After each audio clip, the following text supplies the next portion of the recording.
तो हेलो दोस्तों, कैसे हैं आप। आशा करता हूँ अच्छे होंगे। दोस्तों आज लेकर आए हैं एडमिनिस्ट्रेटिव लॉ की फुल क्लास।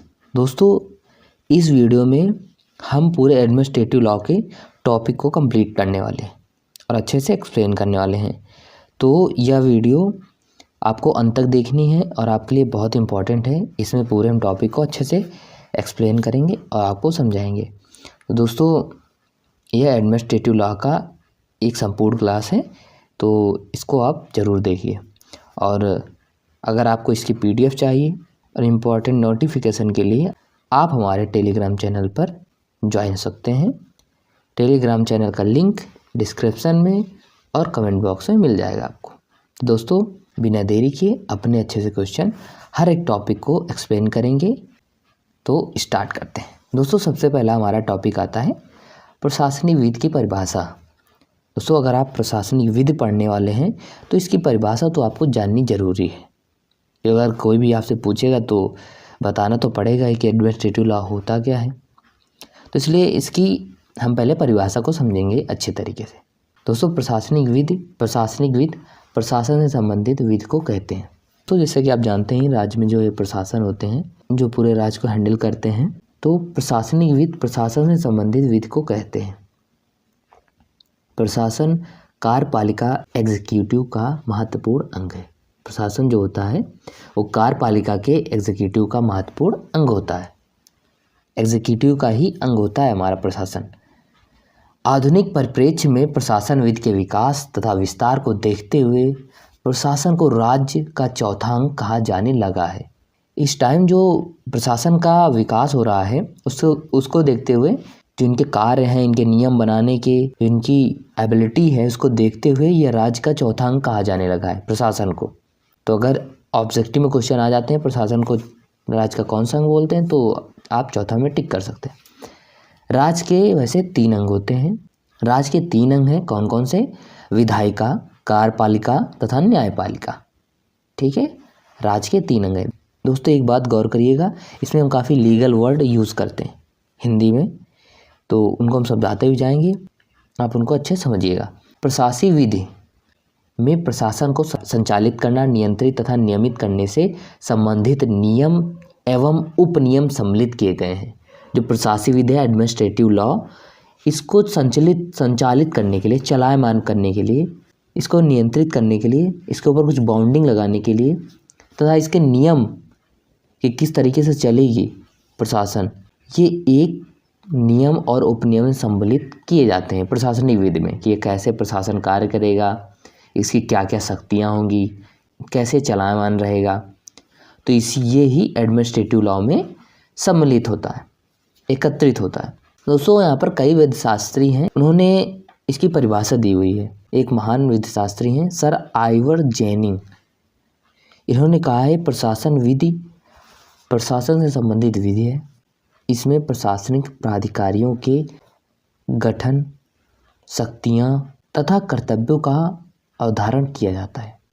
जो प्रशासनिक विधि है उसमें जो अधिकारी बनाए जाते हैं वो कैसे बनेंगे, उनकी क्या क्या शक्तियाँ होंगी या उनके क्या क्या कर्तव्य होंगे, ये प्रशासनिक विधि में दिया जाता है, जो कि ज़रूरी भी है क्योंकि कैसे सिस्टम बनाना है। जैसे कि आपके स्कूल में जनरली होता ही है रूल कि भाई ये टीचर इतने बजे आएंगे, बच्चे इतने बजे आएंगे, इतने बजे प्रेयर होगी या इतने बजे क्लास लगेगी, इतने से इतनी क्लास लगेगी, ये टीचर इस क्लास में जाएंगे। ये कुछ नियम बनाए जाते हैं, उसी के अनुसार स्कूल का रेगुलेशन होता है, स्कूल चलता है। उसी तरीके से प्रशासनिक विधि है। प्रशासन के अधिकारियों के लिए उनकी क्या शक्ति होगी, क्या कर्तव्य होगी, कैसे वो कार्य करेंगे, जनरली बनाया जाता है। ये प्रशासनिक विधि है, तो आप समझ गए होंगे। प्रशासनिक विधि हमारी प्रशासन संबंधी विधि है। इनमें प्रशासनिक प्राधिकारियों के गठन करना, शक्तियों, कर्तव्यों का अवधारण किया जाता है। ठीक है, ये हमारी प्रशासनिक विधि है। तो हमारा पहला टॉपिक था कि डिफाइन एडमिनिस्ट्रेटिव लॉ, प्रशासनिक विधि को परिभाषित कीजिए। अब कोई आपसे पूछेगा तो आप आराम से बता देंगे। ठीक है, नेक्स्ट टॉपिक आता है what is the rule of law, विधि का शासन क्या है। दोस्तों यहाँ पर विधि का शासन क्या है, आइए इसको अच्छे से समझेंगे। और आप ये भी जानें क्या भारत में विधि का शासन है या नहीं है, इसको भी समझेंगे। दोस्तों विधि के शासन की संकल्पना इंग्लैंड को ध्यान में रखकर डायसी द्वारा की गई थी। विधि के शासन की संकल्पना कहाँ से? इंग्लैंड को ध्यान में रखकर किसने की थी? डायसी ने की थी। डायसी ने कहा कि इंग्लैंड में विधि का शासन है। डायसी ने बोला था कि इंग्लैंड में विधि का शासन है, ना कि व्यक्ति का। किसी व्यक्ति का शासन नहीं है, विधि का शासन। आप एक एक पॉइंट को समझते जाइएगा, वैसे रिलेट करिएगा अपने भारत में। ये क्या भारत में विधि का शासन है? विधि के शासन में भेदभाव तथा असमानता का सर्वथा अभाव होना चाहिए। जो विधि का शासन है उसमें भेदभाव नहीं होना चाहिए, असमानता नहीं होनी चाहिए, सबको समान रखना चाहिए, तब तो वहाँ पर विधि का शासन है। अगर नहीं है तो नहीं है। विधि के शासन की कल्पना सर्वप्रथम एडवर्ड कोक ने इंग्लैंड में की थी। विधि के शासन की कल्पना किसने की थी? सबसे पहले एडवर्ड कोक ने इंग्लैंड में की थी। एडवर्ड कोक ने कहा कि सम्राट को विधि तथा ईश्वर के अधीन होना चाहिए। जो राजा होता है उसको विधि के अधीन होना चाहिए, ईश्वर के तरीके, कि सबको समान से देखे, किसी में भेदभाव नहीं करना चाहिए। विधि के शासन का तात्पर्य कार्यपालिका पर विधि की संप्रभुता या सर्वोच्चता है।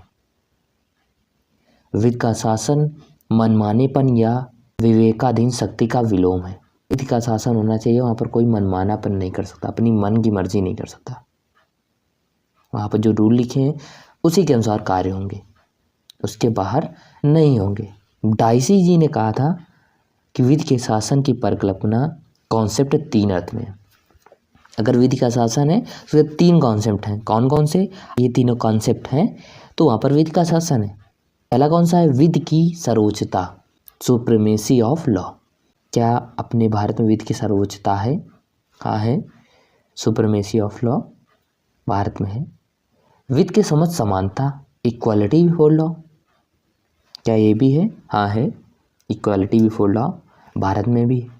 न्यायालयों की संप्रभुता, प्रीडोमिनेंस ऑफ कोर्ट्स, कि न्यायालय अपने आप में संप्रभु हैं, किसी का उन पर दबाव नहीं है।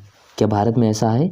हाँ है, क्योंकि भारत में हमारा सुप्रीम कोर्ट ने ऐसे ऐसे निर्णय लिए हैं जो सरकार कॉन्स्टिट्यूशन के खिलाफ जा रही थी, वहाँ पर उन्होंने कॉन्स्टिट्यूशन की मर्यादा बचाई और कॉन्स्टिट्यूशन को सर्वोपरि रखा। क्योंकि जो हमारा न्यायालय होता है वो कॉन्स्टिट्यूशन का संरक्षक है। एक फेमस केस होगा केशव भारती का, आपको जरूर पढ़ना चाहिए। तो दोस्तों आप रूल ऑफ लॉ को समझ गए होंगे। तो भारत में रूल ऑफ लॉ है, विधि का शासन है, किसी व्यक्ति का शासन नहीं है। ठीक है, तो ये हमारा रूल ऑफ लॉ था, इसको आप अच्छे समझ गए होंगे। दोस्तों नेक्स्ट है हमारा प्रशासनिक विधि के क्या उद्देश्य हैं।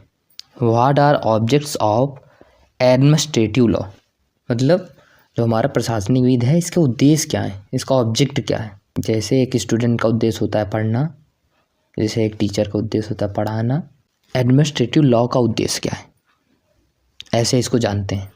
दोस्तों प्रशासकीय अधिकारियों की शक्तियों के दुरुपयोग को रोकना।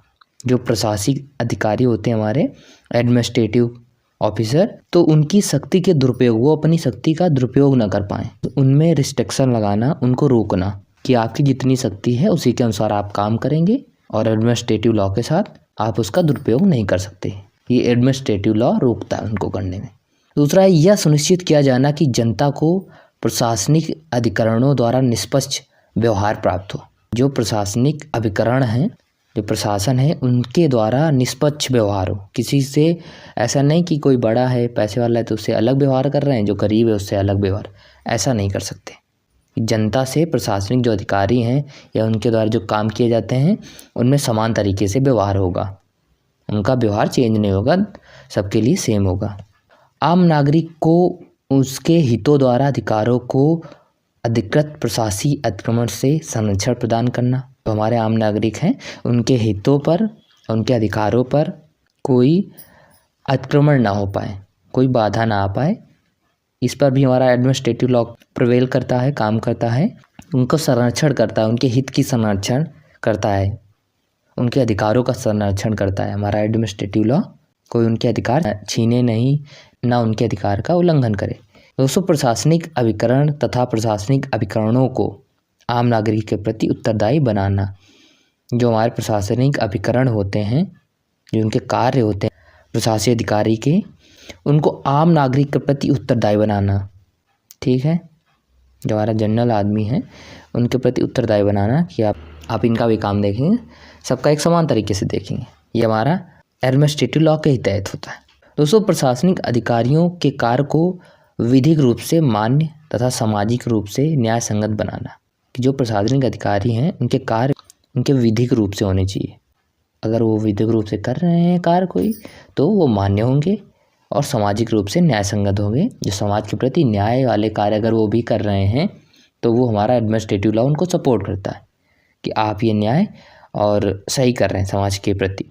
ठीक है। प्रशासनिक शक्ति का उपयोग जनहित के विरुद्ध होने के विरुद्ध उपाय करना, कि जो प्रशासनिक शक्ति है उसको जनहित के विरुद्ध, अगर वो जनहित के विरुद्ध हो रही है, उस शक्ति का प्रयोग कर रहे हैं, उनमें रिस्ट्रिक्शन लगाना, उनके विरुद्ध उपाय करना। ठीक है, मतलब कोई ऐसी शक्ति है, प्रशासनिक शक्ति, जो जनहित के विरुद्ध है, उनके हित के विरुद्ध है, उनके लाभ के लिए नहीं है, तो उस शक्ति के विरुद्ध कानून बना एडमिनिस्ट्रेटिव लॉ के ही कार्य होते हैं। तो आप दोस्तों समझ गए होंगे जो हमारा एडमिनिस्ट्रेटिव लॉ है, इसका उद्देश्य क्या है, ऑब्जेक्टिव क्या है, कि जो अधिकारी हैं वो दुरुपयोग ना कर सके अपनी शक्ति का, जनता के हित में कार्य करें, जनता के अहित में ना कार्य करें। उनकी शक्तियों का दुरुपयोग करेंगे तो ये हमारा एडमिनिस्ट्रेटिव लॉ रोकेगा। अगर वो अच्छा काम कर रहे हैं, सामाजिक काम कर रहे हैं, तो उनको बढ़ावा देगा कि हाँ करिए। ठीक है, आप इनके रूल और नियम के बाहर एडमिनिस्ट्रेटिव ऑफिसर जो होते हैं वो नहीं कर सकते, प्रशासनिक अधिकारी उसके बाहर कार्य नहीं कर सकते, नहीं तो हमारा एडमिनिस्ट्रेटिव लॉ उनको रोकेगा। ठीक है, आप समझ गए होंगे। ठीक है, ये आपको क्लियर हो गया होगा इसका ऑब्जेक्ट क्या है। उसके बाद है हमारा प्रशासनिक विधि एवं शुष्क प्रशासन में क्या अंतर है। What is different between administrative law and droit administrative. दोस्तों, प्रशासनिक विधि प्रशासन के अंगों की संरचना है। जो हमारी प्रशासनिक विधि है, ये हमारे प्रशासन जो है इनके अंग, क्या क्या काम है, क्या इनका काम नहीं है, क्या कर सकते हैं, क्या इनकी शक्तियाँ हैं, क्या विशेषताएं, यही इन अंगों की संरचना है प्रशासनिक विधि। कार्य प्रणाली तथा उनकी शक्तियों पर नियंत्रण से संबंधित एक विधि है। ठीक है, जो कि आप पहले जान चुके हैं। यह विधि यह प्रावधान करती है कि प्रशासन के अंगों का गठन किस प्रकार होगा। ये हमारी जो विधि है प्रशासनिक विधि, ये प्रशासन के अंगों का गठन किस प्रकार होगा यही निर्धारित करती है। दोस्तों, इनकी कार्यप्रणाली किन नियमों के अनुसार संचालित होगी तथा उनकी शक्तियों तथा अधिकारों पर नियंत्रण के क्या नियम होंगे, ये हमारी प्रशासनिक विधि प्रशासन के विषय में होती है। वहीं पर सूक्ष्म प्रशासन, जिसे ड्राइट एडमिनिस्ट्रेटिव, की न्याय व्यवस्था के अंतर्गत वे सभी मामले जो प्रशासन से संबंधित होते थे प्रशासनिक न्याय व्यवस्था की आधिकारिकता में आते हैं, जिनके शिखर पर कॉन्सोलिडेटेड उच्च प्रशासनिक न्यायालय था। कॉन्सोलिडेटेड एक ऐसा नियम है जिसके सदस्य दोहरा कार्य करते हैं। एक तरफ तो वे प्रशासनिक कार्यों का संपादन करते हैं, तो दूसरी तरफ प्रजा तथा प्रशासक के मध्य उत्पन्न वादों का निर्णय करते हैं। ऐसा करते समय वे स्वतंत्र तथा निष्पक्ष न्यायाधीश की भांति कार्य करते हैं। जो हमारे न्याय संबंधी मामले होते हैं प्रशासन वाले, वो प्रशासनिक न्याय व्यवस्था की आधिकारिकता में आते हैं, वही हमारा ड्राइट एडमिनिस्ट्रेटिव होता है। ठीक है, ये जो एक प्रजा और प्रशासक के मध्य उत्पन्न विवादों का निर्णय करते हैं, कौन करते हैं, सूक्ष्म प्रशासन, ड्राइट एडमिनिस्ट्रेटिव करते हैं। और ये करते समय जो प्रजा और प्रशासक के बीच जो उत्पन्न विवाद होते हैं, ये करते समय स्वतंत्र और निष्पक्ष करते हैं, किसी के प्रति झुकाव नहीं होता इनका, स्वतंत्र और निष्पक्ष करते हैं। जैसा कि आप न्यायाधीश की भांति कार्य करते हैं, इनको आप न्यायाधीश समझ सकते हैं। प्रजा और प्रशासक के विध में उत्पन्न विवादों को निर्णय करते हैं। तो आप समझ गए होंगे प्रशासनिक विधि एवं सूक्ष्म प्रशासन के बारे में अंतर से समझ गए होंगे। दोस्तों, नेक्स्ट है हमारा, ये बहुत इंपॉर्टेंट टॉपिक है, प्रशासनिक विधि एवं संवैधानिक विधि में क्या अंतर है। What is different between administrative law and constitutional law. दोस्तों, यहाँ पर बहुत जानना जरूरी है कि वैसे कि आपको काफ़ी रिलेट करता होगा प्रशासनिक विधि और संवैधानिक विधि, क्योंकि जो हमारी प्रशासनिक विधि है ये संविधान से ही निकल कर आई है, संविधान के अधीनस्थ होती है। ठीक है, तो ये रिलेट करती है संवैधानिक विधि और प्रशासनिक विधि। आपको कॉन्स्टिट्यूशन लॉ भी अच्छे से पढ़ना है जिससे कि आप इसको अच्छे से समझ सकते हैं। दोस्तों, प्रशासनिक विधि वह विधि है जो प्रशासन के कार्यकलापों, शक्तियों तथा प्रशासन के अधिकारों तथा कृत्यों को नियंत्रित करते हैं, जो कि हम लोग पहले समझते ही आ रहे हैं। ठीक है, वो हमारी प्रशासनिक विधि होती है। जबकि संवैधानिक विधि राज्य के 3 अंगों कार्यपालिका, व्यवस्थापिका एवं न्यायपालिका के गठन, शक्ति तथा कृत्यों को नियंत्रित करते हैं। जो हमारी संवैधानिक विधि है उसके राज्य के 3 अंग जैसे कार्यपालिका, व्यवस्थापिका एवं न्यायपालिका के गठन, शक्ति तथा कृत्यों को नियंत्रित करती है। प्रशासनिक विधि चलायमान है जबकि संवैधानिक विधि अचल है। मतलब जो हमारी प्रशासनिक विधि के नियम बदलते रहते हैं, बट जो हमारी संवैधानिक विधि है उसके नियम वहीं पर बने हैं, उसी के अनुसार हमारा देश चल रहा है, संवैधानिक विधि के अनुसार। ठीक है, प्रशासनिक विधि का स्रोत अधिनियम या संविधि है। प्रशासनिक विधि का स्रोत कौन कौन से, जो नए नए अधिनियम बनाए जाते हैं या नियम बनाए जाते हैं वे हैं। जबकि संवैधानिक विधि का स्रोत लिखित संविधान होता है। जो हमारा संवैधानिक विधि है इसका स्रोत लिखित संविधान है। ठीक है, कॉन्स्टिट्यूशनल लॉ का स्रोत लिखित संविधान है। दोस्तों, प्रशासनिक विधि प्रशासन के कृतात्मक जो फंक्शनल अध्ययन पर विशेष बल देते हैं, जबकि संवैधानिक विधि शासन के गठन पर अधिक बल देती है। जो संवैधानिक विधि है शासन के गठन की, शासन कैसा होगा उस पर अधिक बल देती है। प्रशासनिक विधि संवैधानिक विधि की अधीनस्थ विधि है। जो हमारी प्रशासनिक विधि है संवैधानिक विधि के अधीनस्थ होती है। जैसे कि आप बता सकते हैं कि एक ऑफिसर के नीचे वो जो उसके सिपाही काम करते हैं, वैसे ही समझ सकते हैं। जो प्रशासन की विधि है वो संवैधानिक विधि के अनुसार नियम बनाए जाते हैं। जो प्रशासन विधि के नियम बनते हैं, अधिनियम बनते हैं, वो संविधान को रखकर, ध्यान रखकर ही बनते हैं। तो समझ सकते हैं कि आप प्रशासनिक विधि संवैधानिक विधि के अनुसार होती है, जबकि संवैधानिक विधि सर्वोच्च विधि है। जो हमारी संवैधानिक विधि है सबसे ऊंची है, सर्वश्रेष्ठ है।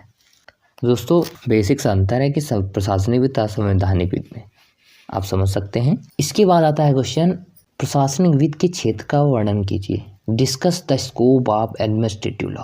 दोस्तों, इसको समझना बहुत जरूरी है कि इसका स्कोप क्या है, क्षेत्र क्या है, एरिया क्या है। तो प्रशासनिक या प्रशासनिक विधि लोक विधि की एक शाखा है जो प्रशासन के कार्यों पर नियंत्रण का उपाय करती है।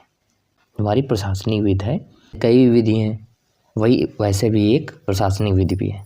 ठीक है, जैसे पढ़ते आ रहे हैं बहुत, जो प्रशासन के कार्यों पर नियंत्रण का उपाय करती है कि प्रशासन कोई ऐसा कार्य न कर जाए रूल के खिलाफ हो, इसलिए इसमें नियंत्रण का उपाय करती है।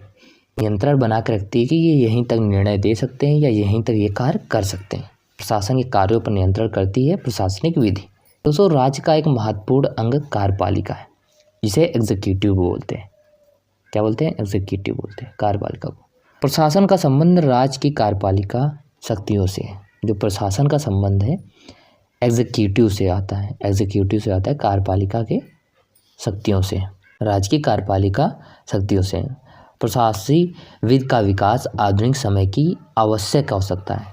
जो आज का समय है ना, तो इसलिए इसमें प्रशासनिक विधि का विकास बहुत ज़रूरी है। यह एक आवश्यक बुराई के रूप में विकसित हुई है। ज़रूरत भी थी और एक बुराई भी बन के आई है। कैसी बुराई, अभी आगे समझेंगे। इसलिए कि किसी भी व्यक्ति को विवेक दिया जाना उचित नहीं है। तो जैसे कि ये कहा गया है कि डायरेक्ट उनको विवेक दे दिया गया, वो कुछ भी निर्णय ले सकते हैं, तो ऐसा नहीं होना चाहिए। परंतु प्रशासनिक अधिकारी काफ़ी हद तक अपनी शक्ति तथा अधिकारों का उपयोग अपने विवेक से करते हैं। जैसे जो प्रशासनिक अधिकारी होते हैं, प्रशासन के अधिकारी होते हैं, वो अपने विवेक से ही काम करते हैं। इनको विवेक प्रदान किया जाना वर्तमान परिवेश की आवश्यकता है। आज के परिवेश को देखते हुए इनको विवेक भी दिया गया कि आप इसमें अपना निर्णय ले सकते हैं, आप अपना न्याय सुना सकते हैं, आप अपनी शक्ति का प्रयोग कर सकते हैं। दोस्तों, राज्य के प्रशासनिक अधिकारियों तथा नागरिकों के मध्य विवाद उत्पन्न होते थे। जो प्रशासनिक अधिकारी होते हैं और नागरिक के मध्य बहुत विवाद उत्पन्न होते थे, जिस पर निर्णय भी इन्हीं प्रशासनिक अधिकारियों द्वारा दिए जाते थे। कई विवाद हुए, किससे? अधिकारी और नागरिक से।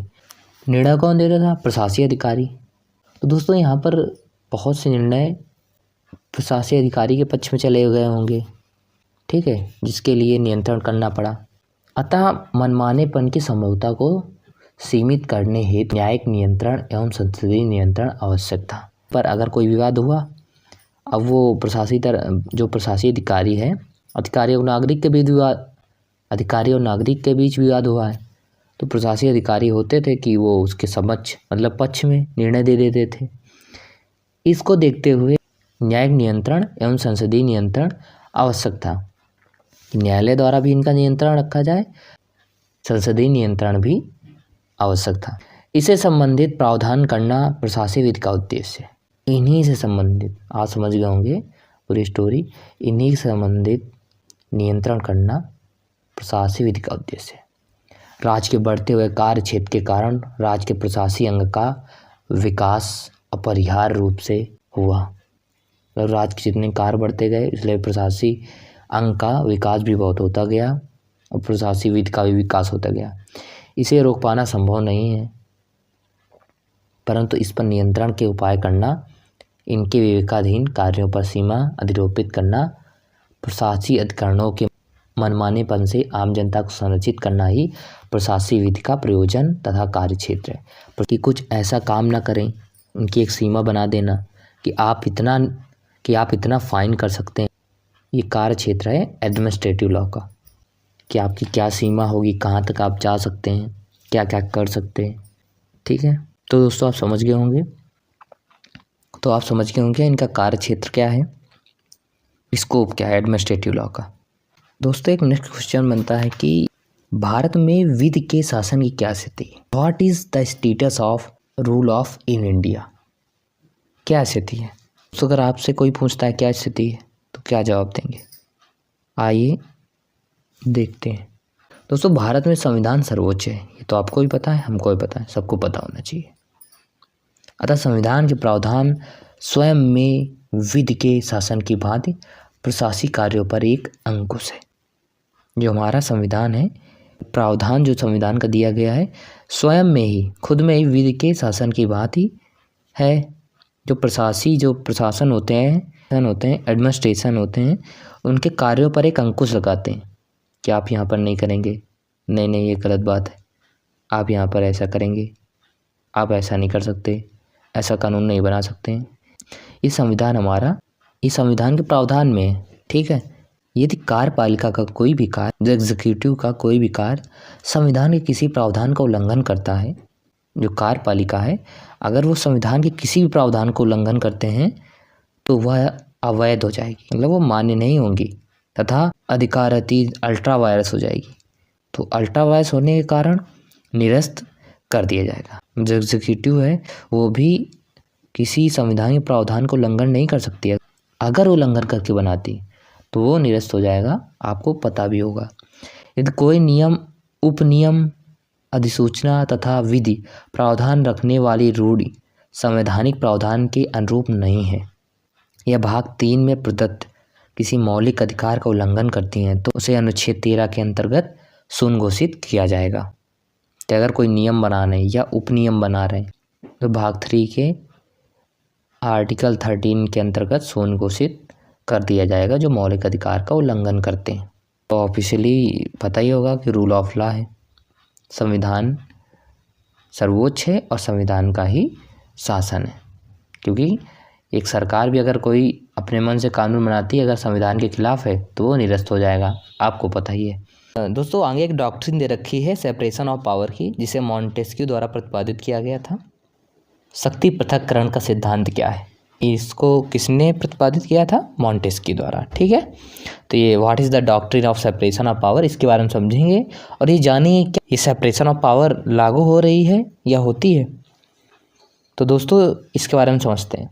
दोस्तों शक्ति पृथक्करण, जिसे मॉन्टेस्क्यू ने डेस्पोवायर्स, जिसे सेपरेशन ऑफ पावर कहा है, इससे उनका तात्पर्य यह था कि राज्य के 3 अंगों विधायिका, कार्यपालिका तथा न्यायपालिका की शक्तियां किसी एक व्यक्तियों के निकाय द्वारा प्रयुक्त नहीं की जानी चाहिए। दोस्तों जैसे कि राज्य के 3 अंग होते हैं, आपको पता होगा, विधायिका होती है, कार्यपालिका होती है और न्यायपालिका होती है। तो इस सेपरेशन ऑफ पावर का मतलब ये था कि ये राज्य के जो तीनों अंग हैं ये किसी एक व्यक्ति के पास नहीं जाने चाहिए, एक व्यक्ति के द्वारा नहीं रूल किया जाना चाहिए, या व्यक्ति का निकाय जैसे कोई समूह हो उनके द्वारा नहीं किया जाना चाहिए कि यही विधायिका भी संभाल रहे हैं, कार्यपालिका भी देख रहे हैं और न्यायपालिका भी देख रहे हैं। ऐसा नहीं होना चाहिए। इनका तात्पर्य यह हुआ कि विधायिका कार्यपालिका तथा न्यायपालिका के क्षेत्र में, कार्यपालिका विधायिका तथा न्यायपालिका के अधिकार क्षेत्र में तथा न्यायपालिका विधायिका तथा कार्यपालिका के अधिकार क्षेत्र में अतिक्रमण ना करें, एक अंग एक ही कार्य का निर्वहन करें। जैसे कि विधायिका है वो अपना विधायिका वाला काम देखे, कार्यपालिका है वो अपना कार्यपालिका वाला देखे, न्यायपालिका है वो अपना न्यायपालिका देखे, ठीक है, न्याय देखे। किसी एक दूसरे के उसमें अतिक्रमण नहीं करेंगे, एक दूसरे को टोका टाकी नहीं करेंगे और एक अंग एक ही कार्य का निर्वहन करें। जैसे ऐसा नहीं कि विधायिका है वो भी न्यायपालिका को, सबके अपने अपने कार्य होने चाहिए और जो उसको निर्वहन कर रहे हैं, जो उनको चला रहे हैं, वो अलग होने चाहिए, ठीक है। ये हमारा होता है शक्ति पृथक्करण। क्या भारत में है? हाँ ज़रूर है। जैसे अपनी विधायिका है वो अपना काम करती है और न्यायपालिका है, जुडिशरी वो अपना काम करते हैं, एग्जीक्यूटिव वो अपना कार्य करते हैं, ठीक है। तो दोस्तों आप समझ गए होंगे शक्ति पृथक्करण का सिद्धांत, जिसे बेस-पोयर्स की डॉक्ट्रिन कहा जाता है। ये किसके द्वारा प्रतिपादित किया गया था, लाया गया था? मोंटेस्क्यू द्वारा, ठीक है। तो अब ये समझ गए होंगे। आगे चलते हैं फिर। दोस्तों आगे क्या है? प्रत्यायोजित विधायन से आप क्या समझते हैं? What do you understand by delegated legislation? प्रत्यायोजन वह प्रक्रिया है जिसके अंतर्गत एक निकाय मतलब होता है एक समूह, लोगों का समूह जो होता है निकाय, दूसरे निकाय को कुछ करने की शक्ति का अधिकार प्रदान करता है। जैसे जो हमारी कार्यपालिका है, राज्य की कार्यपालिका, उसके अंदर प्रशासन आते हैं, ठीक है, उनको शक्ति दे रखी होती है प्रशासन को। ये हमारा प्रत्यायोजित विधायन है, डेलीगेटेड लेजिस्लेशन, कि उनको शक्ति प्रदान करते हैं कि भैया इतना काम हो जाता है, आप इसको आप ये शक्ति करिए, आपको हमने दे दिया, आप इसको कर सकते हैं, ठीक है। तो ये हमारा डेलीगेटेड लेजिस्लेशन होता है। तथा प्रत्यायोजित विधायन प्रत्यायोजन का परिणाम है। प्रत्यायोजित विधायन के अंतर्गत वे सभी नियम एवं उपनियम आ जाते हैं जो प्रत्यायोजन की शक्ति के अंतर्गत निर्मित किए जाते हैं। मतलब जो प्रत्यायोजन किया गया उसके शक्ति के अंतर्गत बनाए गए तो वही नियम और उपनियम आएंगे, अलग से कुछ नहीं होगा। वो बना लिए जाते हैं कि आपको ये वाली शक्ति आपको दी जा रही तो आपको यही वाली दी जाएगी, ठीक है। संक्षेप में कह सकते हैं कि विधानमंडल जो विधि बनाता है उसको विधायन कहा जाता है तथा ऐसे नियम उपनियम को विधानमंडल द्वारा निर्मित विधि के अंतर्गत प्रदत्त शक्ति के अंतर्गत बनाया जाता है, उसका प्रत्यायोजित विधायन कहा जाता है। नेक्स्ट टॉपिक आता है हमारा सर्वोच्च एवं अधीनस्थ विधायन क्या है? Supreme and subordinate legislation. इसको जानना बहुत जरूरी है कि कौन सुप्रीम होता है और कौन इसके अधीनस्थ होता है। दोस्तों 20वीं शताब्दी के प्रारंभ में, जब 20वीं शताब्दी का प्रारंभ हुआ तो औद्योगिकरण के फलस्वरूप राज्य ने लोक कल्याण तथा विकास के हित में कल्याणकारी राज्य का स्वरूप अपनाया। राज्य ने अपना स्वरूप कल्याणकारी कर लिया कि हम सबके हितों का ध्यान रखेंगे, जन कल्याण में अपना काम करेंगे, औद्योगिकरण करेंगे, उद्योगों का निर्माण करेंगे। दोस्तों इसके अंतर्गत राज्य ने उन क्षेत्रों में प्रवेश किया जो अब तक निजी क्षेत्रों के लिए आरक्षित थे। पहले क्या था, 20वीं शताब्दी के पहले कई चीज़ें आदमी के निजी थी। उसके बाद राज्य ने उस पर भी अपना ध्यान दिया कि सबको अच्छे तरीके से मिले, सबका कल्याण हो और सबके हितों में कार्य हो। जैसे कि उद्योग, परिवहन, खाद्य आपूर्ति, शिक्षा तथा अन्य लोक उपयोगी क्षेत्रों में राज्य का हस्तक्षेप हो गया। उद्योग में हो गया, परिवहन में हो गया, हमारे मोटर गाड़ी ये सब होते हैं, खाद्य आपूर्ति हो गई, और शिक्षा के विषय में राज्य का हस्तक्षेप हो गया कि अब राज्य जो इसमें नीति बनाएगी, राज्य इसके बारे में जो सोचेगा लागू होगा राज्य में, ठीक है। उसके बाद अब राज्य की विधायिका द्वारा सभी विषयों पर तथा सभी क्षेत्रों में विधि निर्माण का कार्य संभव नहीं रह पाया। मतलब राज्य ने सोचा तो सबके लिए काम करना, लेकिन सब में नहीं हो पा रहा था। इसलिए समय अभाव, मतलब समय की कमी के कारण विशेषज्ञता जो उनके राज्य के विशेषज्ञ थे तथा तत्कालीन या आपात निर्णय की आवश्यकता के कारण अब यह समझा जाने लगा कि विधायिका एक अधिनियम द्वारा कार्यपालिका को विधायी शक्तियां प्रत्यायोजित करे। मतलब जो विधायिका है हमारी, वो कार्यपालिका को, एग्जीक्यूटिव को, कार्यपालिका को काफ़ी शक्तियाँ प्रत्यायोजित कर दे उनको, कि वो भी उसमें काम कर सके और सब मैनेज हो सके। ठीक है। तथा इस अधिनियम द्वारा विधायिका एक सीमा रेखा तय करे जिसके अंतर्गत इस प्रत्यायोजित शक्ति का प्रयोग कार्यपालिका प्रशासन को करना है। मतलब विधायिका ये भी तय करेगी कि आप कितनी सीमा है, यहाँ तक आप काम कर सकते हैं। जो हमारी कार्यपालिका है, प्रशासन है, उसको एक सीमा निर्धारित करें कि आप यहाँ तक, इतनी आपकी शक्ति है, आप यहाँ तक काम कर सकते हैं। विधायिका इस अधिनियम में उन विषयों तथा दिशा निर्देश का उल्लेख करे जिसके अंतर्गत उक्त प्रत्यायोजित शक्ति की सीमाओं में रहते हुए प्रशासन नियमों तथा उपनियमों का निर्माण करे। विधायिका ये भी निर्धारित करे कि आपको इन शक्तियों के अंदर रहते हुए नियम बनाने हैं, उपनियम बनाने हैं, उसकी भी निर्धारिता विधायिका करे। किसके लिए? प्रत्यायोजित शक्ति के लिए प्रशासन को नियम बनाने और उसके उपनियम का निर्माण करने के लिए भी शक्ति प्रदान करे और उनकी एक दिशा निर्देश करे। आपका जो नियम होगा इस दिशा में बनना चाहिए, सब कुछ विधायिका निर्धारित करे। दोस्तों, इस अधिनियम के अंतर्गत विधायिका द्वारा नियम तथा उपनियमों का निर्माण करने के लिए प्रशासन द्वारा दी जाने वाली प्रक्रियाओं को प्रत्यायोजन की संज्ञा दी जाती है। तो ये जो विधायिका देती है, द्वारा नियम उपनियम बनाने का निर्माण करने की शक्ति देती है, इस प्रक्रिया को, देने की प्रक्रिया को प्रत्यायोजन की संज्ञा दी जाती है। किसकी संज्ञा दी जाती है? प्रत्यायोजन की। जो विधायिका अपनी शक्ति ट्रांसफ़र करता है प्रशासन को नियम और उपनियम बनाने के लिए, इस प्रक्रिया को प्रत्यायोजन की संज्ञा दी जाती है। ठीक दोस्तों, इस प्रकार प्रत्यायोजन वह प्रक्रिया है जिसके अंतर्गत एक निकाय दूसरे निकाय को कुछ करने की शक्ति का अधिकार प्रदान करता है तथा प्रत्यायोजित विधायन प्रत्यायोजन का परिणाम है। इसका पहले हमारा टॉपिक था, उसमें हम देख चुके हैं। प्रत्यायोजित विधान के अंतर्गत वे सभी नियम तथा उपनियम आते हैं जो प्रत्यायोजन की शक्ति के अंतर्गत निर्मित किए गए हैं। आज विधि का बड़ा भाग विधानमंडल के बाहर सरकार के विभागीय कक्षों में बनाया जाता है।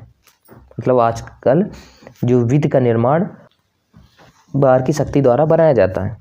आज संक्षेप में कहा जाए तो यह कहा जा सकता है कि विधानमंडल जो विधि बनाता है उसको विधान कहा जाता है तथा ऐसे नियम तथा उपनियम को विधानमंडल द्वारा निर्मित विधि के अंतर्गत प्रदत्त शक्ति के अंतर्गत बनाए जाते हैं, उन्हें प्रत्यायोजित विधान कहा जाता है, डेलीगेटेड लेजिस्लेचर। जो विधानमंडल बनाता है उसे विधान कहते हैं, कहा जाता है। तथा ऐसे नियम और उपनियम को विधानमंडल द्वारा निर्मित विधि के अंतर्गत रहते हुए, जिसको शक्ति मिली हुई है, अगर वो नियम बनाते हैं या उपनियम बनाते हैं, उसे प्रत्यायोजित विधान कहते हैं, डेलीगेटेड लेजिस्लेचर कहा जाता है। विधानमंडल द्वारा पारित विधि में सिर्फ विषय वस्तु संबंधी सिद्धांत तथा नीतियां निर्धारित कर दी जाती हैं।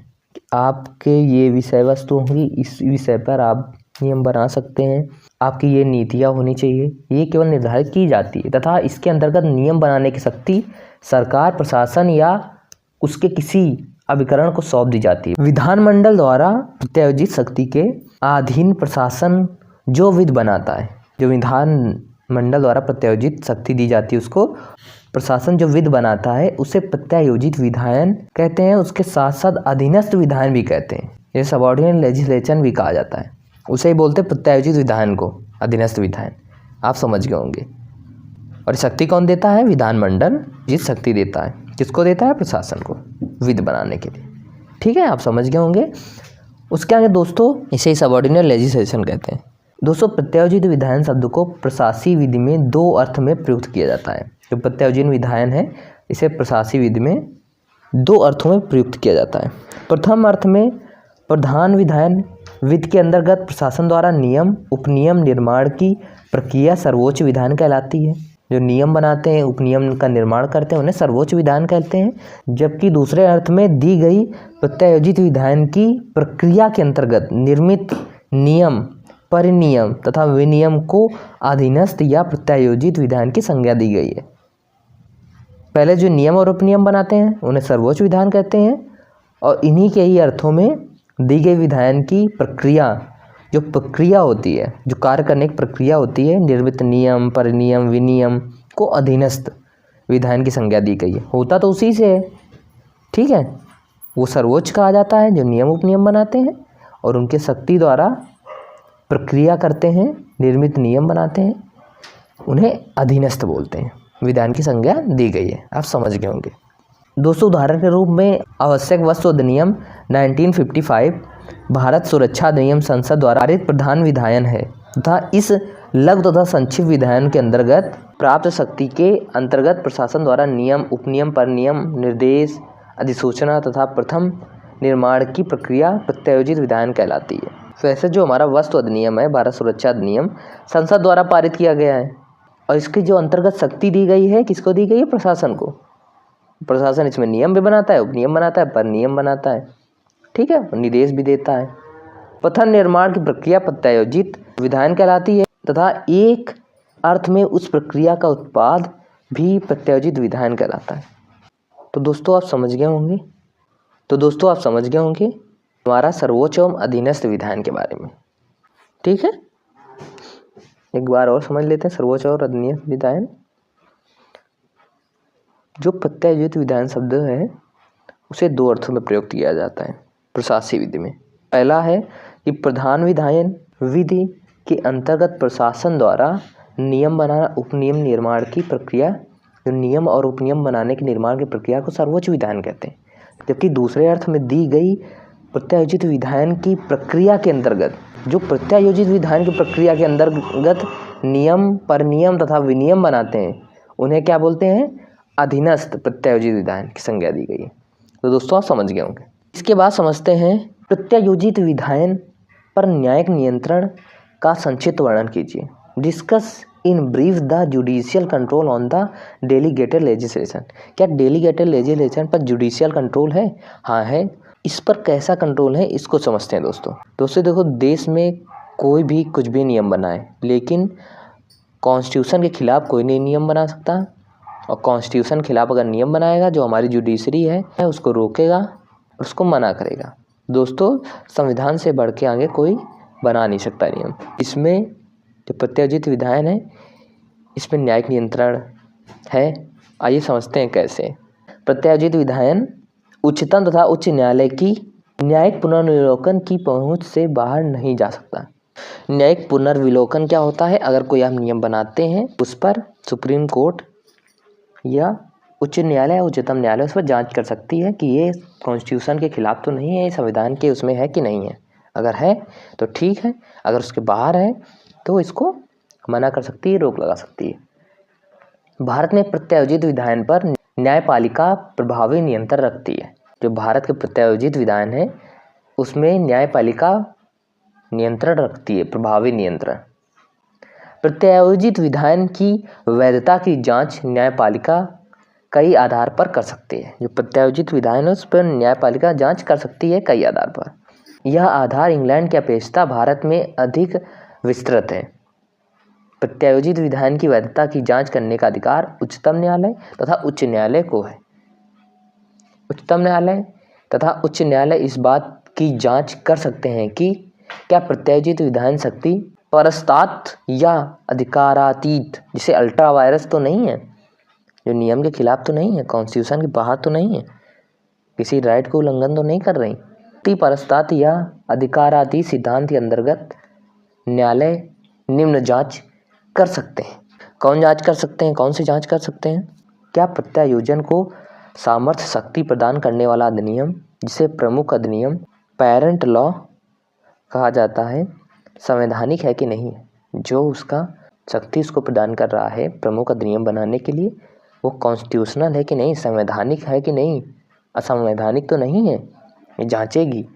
क्या प्रमुख अधिनियम के अंतर्गत निर्मित प्रत्यायोजित विधान संविधान के अनुरूप है कि नहीं, अर्थात संविधान के प्रावधानों के अनुरूप है, बाहर तो नहीं है, प्रावधानों में मैच करता है कि नहीं करता, ये भी जांच करेगी।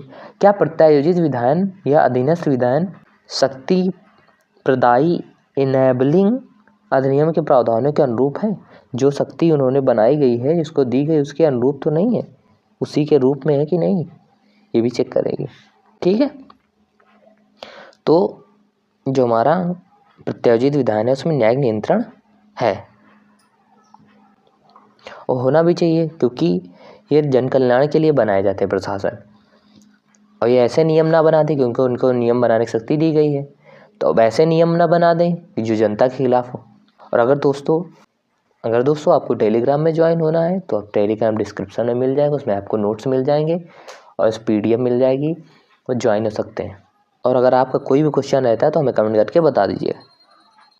इसके बाद आता है एक सशर्त विधायन क्या है, समझाइए। What is the conditional legislation. दोस्तों कंडीशनल लेजिस्लेशन क्या है, इसको समझना बहुत जरूरी है। आइए समझते हैं।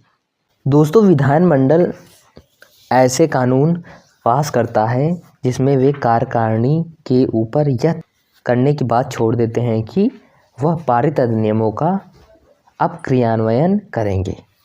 जो विधानमंडल पारित करता है कानून, कार्यकारिणी जो हमारे एडमिनिस्ट्रेशन होते हैं उनके ऊपर छोड़ देते हैं कि आप इस पर अब कार्य करिए। इस प्रकार के विधान को सशर्त विधान कहते हैं। इसमें अधिनियमों का लागू किया जाना उसका क्षेत्रीय विस्तार पर ऐसी तिथि से प्रारंभ होने की बात कार्यकारिणी तय करेगी जो वह इस अधिनियम की अधिसूचना जारी करके निश्चित करेगी। मतलब जो उन्होंने कानून पास कर दिया है उसको क्षेत्र में विस्तार कौन करेगा, हमारी कार्यकारिणी है, जो प्रशासन है, और एक ऐसी तिथि से करेंगे और उसको तिथि की अधिसूचना सबको जारी करेंगे कि इस तिथि से यह कानून लागू हो चुका है। ठीक है, कौन करेगा, कार्यकारिणी। ठीक है, वह इस आशय की अधिसूचना जारी करके निश्चित करेंगे कि इसके समय तथा स्थान के अथवा दोनों के संबंध में लागू किए जाने की बात कुछ शर्तों के पूरा न होने पर निर्भर करेगी। शर्तों का उल्लेख विधानमंडल द्वारा अधिनियम में कर दिया जाता है, किंतु यह विधानमंडल के विवेक पर निर्भर करता है कि तय करे कि अधिनियम में अनुध्यात शर्त पूरी हो गई है अथवा नहीं, अथवा अनुध्यात समीचीनता जिसकी पूर्ति पर अधिनियमित का लागू किया जाना निर्भर करता है, अथवा दोनों के संबंध में लागू किए जाने की बात कुछ शर्तों के पूरा न होने पर निर्भर करती हैं।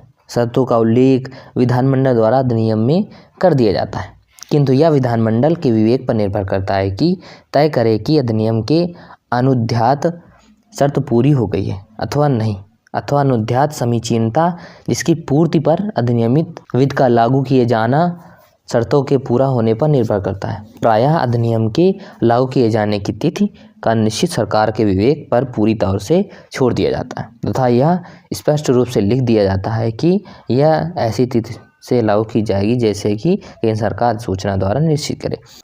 जो कोई भी कानून बनता है तो उसमें केंद्र सरकार ही सूचना द्वारा निश्चित करती है किस दिन से यह लागू होगा। दिया किसके जाता है, इसके ऊपर बात छोड़ी जाती है, कार्यकारिणी के ऊपर। ठीक है, तब समझ गए होंगे सशर्त विधान क्या है। उसके बाद एक टॉपिक आता है प्रशासनिक न्यायाधिकरण से आप क्या समझते हैं। What do you understand bye administrative tribunal. दोस्तों कई ऐसे विषय होते हैं जिनका निपटारा साधारण न्यायालय द्वारा नहीं किया जा सकता। यदि विवाद प्रशासन तथा साधारण व्यक्ति के मध्य होता है तो उसका निर्णय प्रशासन द्वारा किया जाता है। इसी को प्रशासनिक न्याय निर्णयन एडमिनिस्ट्रेटिव एडजुडिकेशन की संज्ञा दी जाती है तथा इस कार्य को करने वाले निकाय या अधिकरण को प्रशासनिक न्यायाधिकरण एडमिनिस्ट्रेटिव ट्रिब्यूनल कहा जाता है। दोस्तों कई छोटे छोटे विषय होते हैं जिनका निपटारा साधारण न्यायालय द्वारा नहीं किया जाता। कौन करता है उसमें, प्रशासन। जैसे कि कभी विवाद प्रशासन तथा साधारण व्यक्ति के मध्य हो जाता है, इसका निर्णय कौन करता है, प्रशासनिक न्याय निर्णयन है, वो उनमें निकाय होता है, वही इसमें न्यायाधिकरण करते हैं, इनका न्याय करते हैं, इनमें बात रखते हैं और निपटारा करते हैं, जिनका निपटारा साधारण न्यायालय द्वारा नहीं किया जा सकता। कई ऐसे विषय होते हैं तो उसमें वो कौन करता है, एडमिनिस्ट्रेटिव ट्रिब्यूनल्स उन्हें कहा जाता है। जो हमारे प्रशासन कई ऐसे निर्णय हैं या न्याय दिला देते हैं, इसे कभी साधारण व्यक्ति और किसी प्रशासन के उससे बवाल हो गया या कोई ऐसा विषय है उनके मध्य में विवाद हो गया तो प्रशासनिक न्यायाधिकरण ही उनमें निपटारा कर देता है। ठीक है, तो उसे प्रशासनिक न्यायाधिकरण कहते हैं, एडमिनिस्ट्रेटिव ट्रिब्यूनल्स। आप समझ गए होंगे। नेक्स्ट है प्रशासनिक विवेक का न्याय पुनर्विलोकन। प्रशासनिक विवेक का न्यायिक पुनर्विलोकन क्या है। Judicial review of administrative discretion. दोस्तों प्रशासनिक अधिकारियों के विवेकाधिकार प्रयोग में न्यायपालिका को हस्तक्षेप करने का अधिकार प्राप्त है। जो प्रशासनिक अधिकारी हैं उनके विवेकाधिकार में न्यायपालिका का हस्तक्षेप करने का अधिकार होता है, जो हम लोगों ने पहले पढ़ा है। न्यायपालिका का यह नियंत्रण अधिकार न्यायिक पुनर्विलोकन कर न्यायालय का यह नियंत्रण होता है, नियंत्रण का अधिकार होता है, उसे न्यायिक पुनर्विलोकन कहते हैं। दोस्तों, न्यायिक निर्णयों में ऐसे अनेक सिद्धांत प्रतिपादित किए जा चुके हैं जिनके आधार पर प्रशासनिक अधिकारियों के विवेकाधिकार के प्रयोग में हस्तक्षेप किया जा सकता है। दो मुख्य शीर्षक हैं, कौन कौन से? जहाँ विवेक का प्रयोग अपने प्राधिकार के अधिक में किया गया हो, अर्थात विवेकाधिकार का प्रयोग शक्ति से परिपेय हो। मतलब कोई अधिकारी है, उसको अपने अधिकार में अपनी शक्ति का प्रयोग किया हो, उसने अपने अधिकार में ज़्यादा उसने प्रयोग किया हो, वहाँ पर किया जा सकता है। न्यायालय अपना हस्तक्षेप कर सकती है।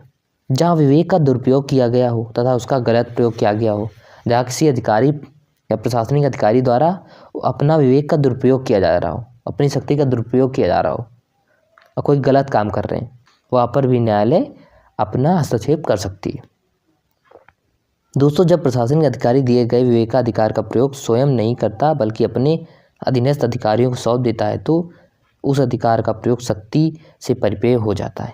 दोस्तों, ये प्रशासनिक विवेक का न्यायिक पुनर्विलोकन है जो न्यायालय कर सकती है। अगर वो कोई गलत काम कर रहे हैं तो न्यायालय उसमें रोक लगाकर उसका न्यायिक पुनर्विलोकन कर सकती है। कोई नियम बना रहे उसका न्यायिक पुनर्विलोकन कर सकती है कि आप ये सही करिए, आप ये गलत कर रहे हैं, ठीक है, तो न्यायालय उसमें हस्तक्षेप कर सकती है।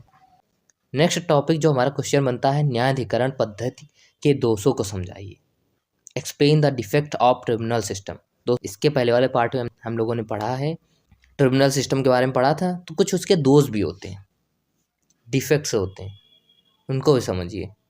प्रत्येक प्रशासकीय न्यायाधिकरण की संरचना, क्षेत्राधिकार तथा प्रक्रिया उसे सृजित करने वाले अधिनियम द्वारा निर्धारित की जाती है। दोस्तों, सबके अलग अलग अधिनियम बनाए जाते हैं, इससे संरचना होगी, इससे इनको काम दिया जाएगा, इनका इतना क्षेत्राधिकार है, इतने में इनका वर्क हो सकता है, इतनी इनकी पावर है, इस प्रक्रिया से ये लोग ज्वाइन होंगे, इस प्रक्रिया से इनमें न्यायाधिकरण में आएंगे। सबकी अलग अलग अधिनियम होते हैं।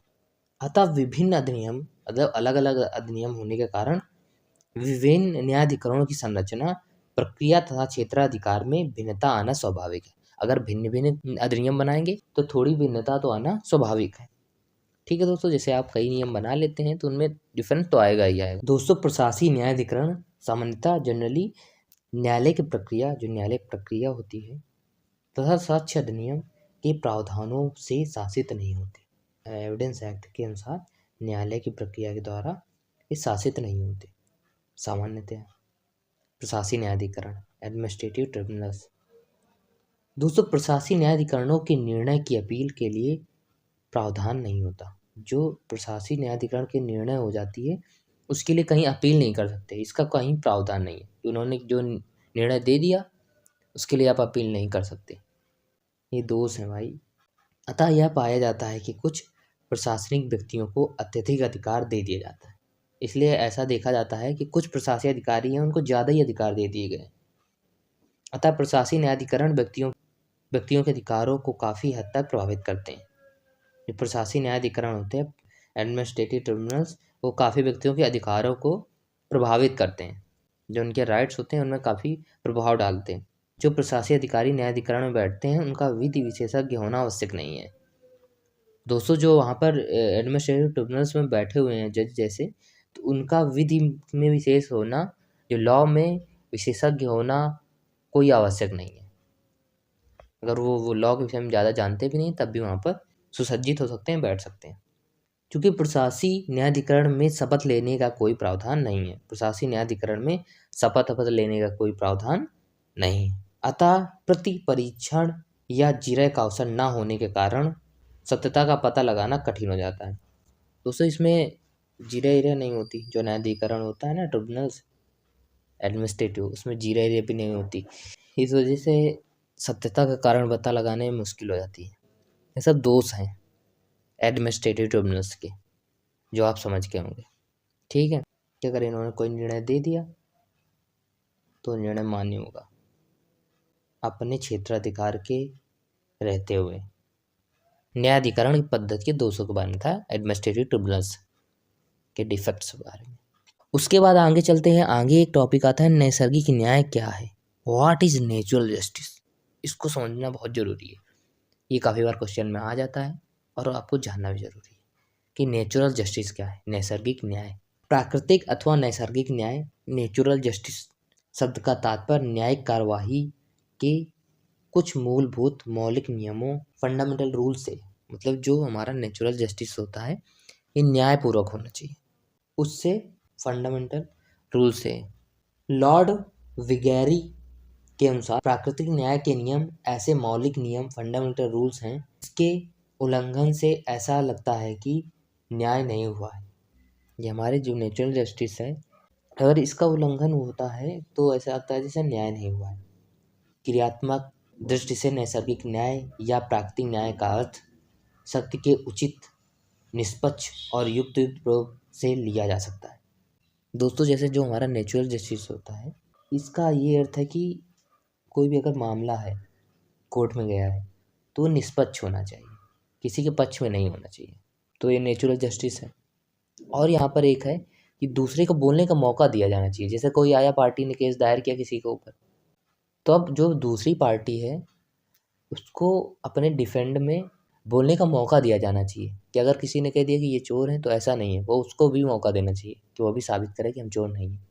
ठीक है दोस्तों, तो ये भी होना चाहिए न्यायालय में।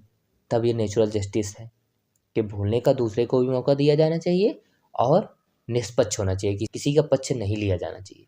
तब ये नेचुरल जस्टिस होता है, नैसर्गिक न्याय होता है। नैसर्गिक न्याय या प्राकृतिक न्याय की परिभाषा का जो भी मापदंड अपनाया जाए उसमें यह आवश्यक अपेक्षित होगा कि संबंधित व्यक्ति को सुनवाई का अवसर अवश्य दिया जाए। जो मामला है उसमें व्यक्ति को सुनवाई का अवसर जरूर दिया जाए। ऐसा नहीं कि उसने कहा और हमने निर्णय दे दिया, ऐसा नहीं हो सकता। किसी व्यक्ति के विरुद्ध कार्रवाई करने के पूर्व या किसी व्यक्ति के विरुद्ध निर्णय लेने के पूर्व उसे अपना पक्ष प्रस्तुत करने का अवसर दिया जाना आवश्यक है। अगर किसी मत पे आप निर्णय लेने जा रहे हैं तो उसके दूसरे पक्ष को भी सुना जाना आवश्यक है, तब नेचुरल जस्टिस होता है।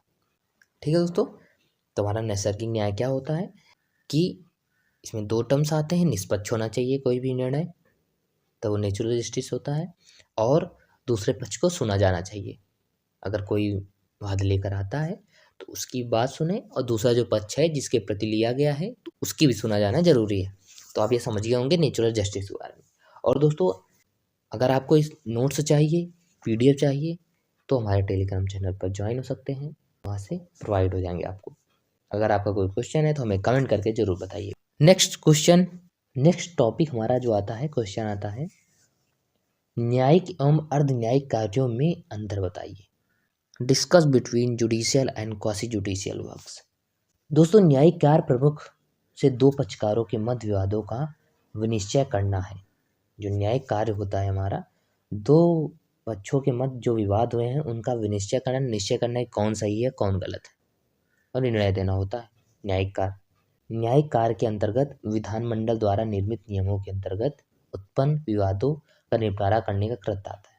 जो हमारा विधानमंडल होता है उसने नियम बनाए हैं, जो उसके अंदर का विवादों को निपटारा कराना होता है। न्यायिक निर्णय, उन्होंने नियम बना दिया, अगर कोई ये काम करता है गलत काम तो उसके लिए इतनी सजा है, तो हमने देखा, निर्णय दिया कि हाँ इसने सही में गलत काम किया है, इतने दिनों की सजा हमने दे दी, इतना जुर्माना लगा दिया, ये होता है। कृत्य मीन्स वही कार्य आता है। न्यायिक कार्य संपादित करने हेतु विधानमंडल किसी भी मंच का गठन कर सकता है। जो विधानमंडल है हमारा, वो न्यायिक कार्य को संपादित करने के लिए, बनाए रखने के लिए किसी भी मंच का गठन कर सकता है। इन कार्यों में आप आज से निर्णय लेंगे, इनको शक्ति प्रोवाइड कर देते हैं, जिसे अभी हम लोग देख रहे थे। आप देख सकते हैं एडमिनिस्ट्रेटिव ट्रिब्यूनल्स हैं वैसे ही। दोस्तों, न्यायिक कार्य के अंतर्गत पूर्व स्थित अधिकारों तथा दायित्वों की घोषणा न्यायिक निकाय द्वारा की जाती है। अधिकारों विषय में बताया जाता है न्यायिक कार्य के द्वारा, और आपके दायित्वों के बारे में बताया जाता है कि आपका कर्तव्य क्या है। न्यायिक प्रक्रिया द्वारा विधि की व्याख्या करके उसे विवादग्रस्त विशिष्ट उदाहरणों पर लागू किया जाता है। ऐसे कार्य जो प्रशासनिक प्राधिकारी के वस्तुनिष्ठ ऑब्जेक्टिव में किया जाना आवश्यक है। हमारी विधि प्रक्रिया की व्याख्या करके जो विवादग्रस्त उदाहरण हैं उनमें लागू किया जा सकता है, उनमें देखरेख किया जा सकता है। पूर्व निर्धारित मानकों पर आधारित निर्णय अर्ध न्यायिक निर्णय होते हैं। जो पहले से ही निर्धारित किए गए मानक बताए जाते हैं कि पहले से ही निर्धारित किए गए कि इनमें उन्हें अर्धन्यायिक निर्णय होते हैं। अर्धन्यायिक निर्णय कार्य आवश्यक रूप से न्यायिक चरित्र के होते हैं। जो अर्धन्यायिक होते हैं, ऐसा नहीं कि वो आधा अधूरा होता है, ऐसा नहीं होता। उनके भी चरित्र जो होता है वो न्यायिक चरित्र होता है, किंतु ये न्यायिक शक्ति अथवा कार्य के अधीन नहीं होते और ना ही संवैधानिक रूप से परिभाषित न्यायपालिका से संबंधित होते हैं। जहाँ संवैधानिक प्राधिकरण स्टैट्यूटरी अथॉरिटी को कोई ऐसा कार्य करना होता है जिसका जनता या समान व्यक्ति के हितों पर प्रतिकूल प्रभाव पड़ता है, वहाँ वाद के दो पक्षकारों में एक पक्षकार प्रस्तावित कार्य करने वाला अधिकरण होता है तथा इसका विरोध करने वाला पक्षकार सामान्यतः नागरिक या सामान्य व्यक्ति होता है। वहाँ प्राधिकारी का कार्य अर्धन्यायिक या कल्पन्यायिक होता है, जिसे क्वासी जुडिशियल कहते हैं। जैसे कि जो हमारे प्राधिकारी होते हैं वो निर्णय देते हैं, दो पक्षकार में हो गए, दो पक्षकार के या कोई विवाद हुआ, जो एक सामान्य नागरिक और एक दूसरा क्या होता है जो प्रस्तावित कार्य करने वाला अभिकरण होता है, उनके बीच में कोई विवाद हुआ, जो प्राधिकारी निर्णय देता है वो हमारा अर्धन्यायिक के उसमें आता है, जैसे क्वासी जुडिशियल कहते हैं। ठीक है, तो आप समझ गए होंगे न्यायिक एवं अर्धन्यायिक कार्यों में अंतर। इसके बाद आता है घरेलू जांच का वर्णन कीजिए। Discuss domestic inquiry. घरेलू जांच क्या होती है? दोस्तों, सरकार बहुधा अपनी अन्वेषणात्मक युक्तियों का प्रयोग कुछ विशेष घटनाओं का कारण जानने के लिए करती है। तो जैसे सरकार कई बार बहुत बार कुछ विशेष घटनाओं का कारण जानने के लिए कार्य करती है। उदाहरण के लिए पुलिस द्वारा जातियाँ, बाढ़ प्रकोप, मार्ग, रेलवे, नौसैनिक या वायु संबंधित दुर्घटनाएं, सांप्रदायिक दंगे विशेष सूची में आते हैं। कानून का उल्लंघन अथवा संभावित उल्लंघन भी जांच का विषय बन जाता है। कभी कभी जांच का अन्वेषण की व्यवस्था इसलिए की जाती है कि कहीं किसी कानून का उल्लंघन तो नहीं किया गया है। इस प्रकार जांच का मुख्य उद्देश्य उक्त विषयक आवश्यक जानकारी प्राप्त करना होता है। तत्पश्चात किसी परिस्थिति में कौन सी कार्रवाई लागू की जाए उस पर सही निर्णय लेना है। कभी कभी जांच व अन्वेषण की आवश्यकता नियमों के बनने, विधि के प्रवर्तन, पर्यवेक्षण, अनुज्ञापन तथा विवादग्रस्त विषयों के न्याय निर्णय के लिए पड़ जाती है।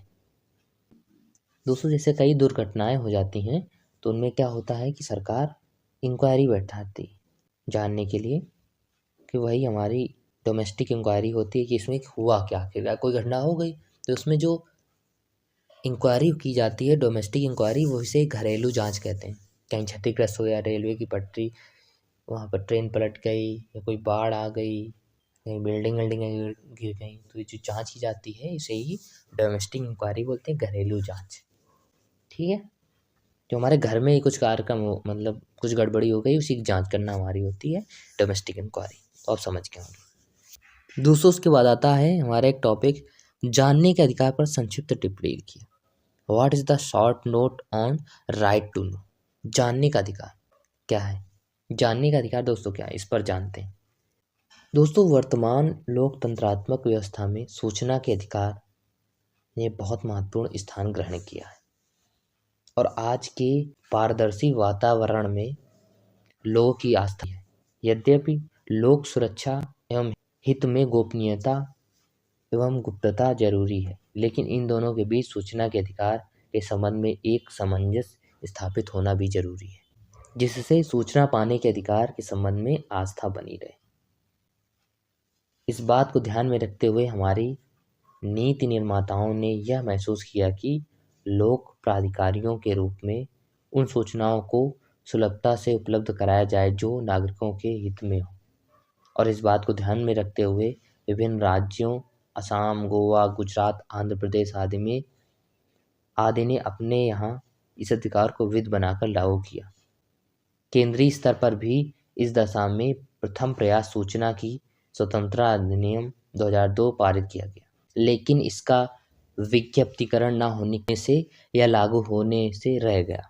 कुछ समय पश्चात भारतीय संसद ने पुनः इस दिशा में प्रयास करते हुए सूचना का अधिकार अधिनियम 2005, जो मई 2005 में दोनों सदनों द्वारा पारित कर दिया गया, जिसका मुख्य उद्देश्य प्रत्येक लोक अधिकारियों के कार्यकरण में पारदर्शिता और उत्तरदायित्व के संवर्धन के लिए लोक प्राधिकारियों नियंत्रणाधीन सूचना तक पहुंच सुनिश्चित करने के लिए नागरिकों के सूचना के अधिकार की व्यवहारिक शासन पद्धति स्थापित करना था तथा उनके कार्यकरण तथा भ्रष्टाचार रोकने के लिए भी और सरकारों तथा उनके विकरणों को शासन के प्रति उत्तरदायी बनाने के लिए एक महत्वपूर्ण कदम था। और इस संबंध में केंद्रीय सरकार ने केंद्रीय सूचना आयोग तथा राज्य सरकार ने राज्य सूचना आयोग का गठन किया।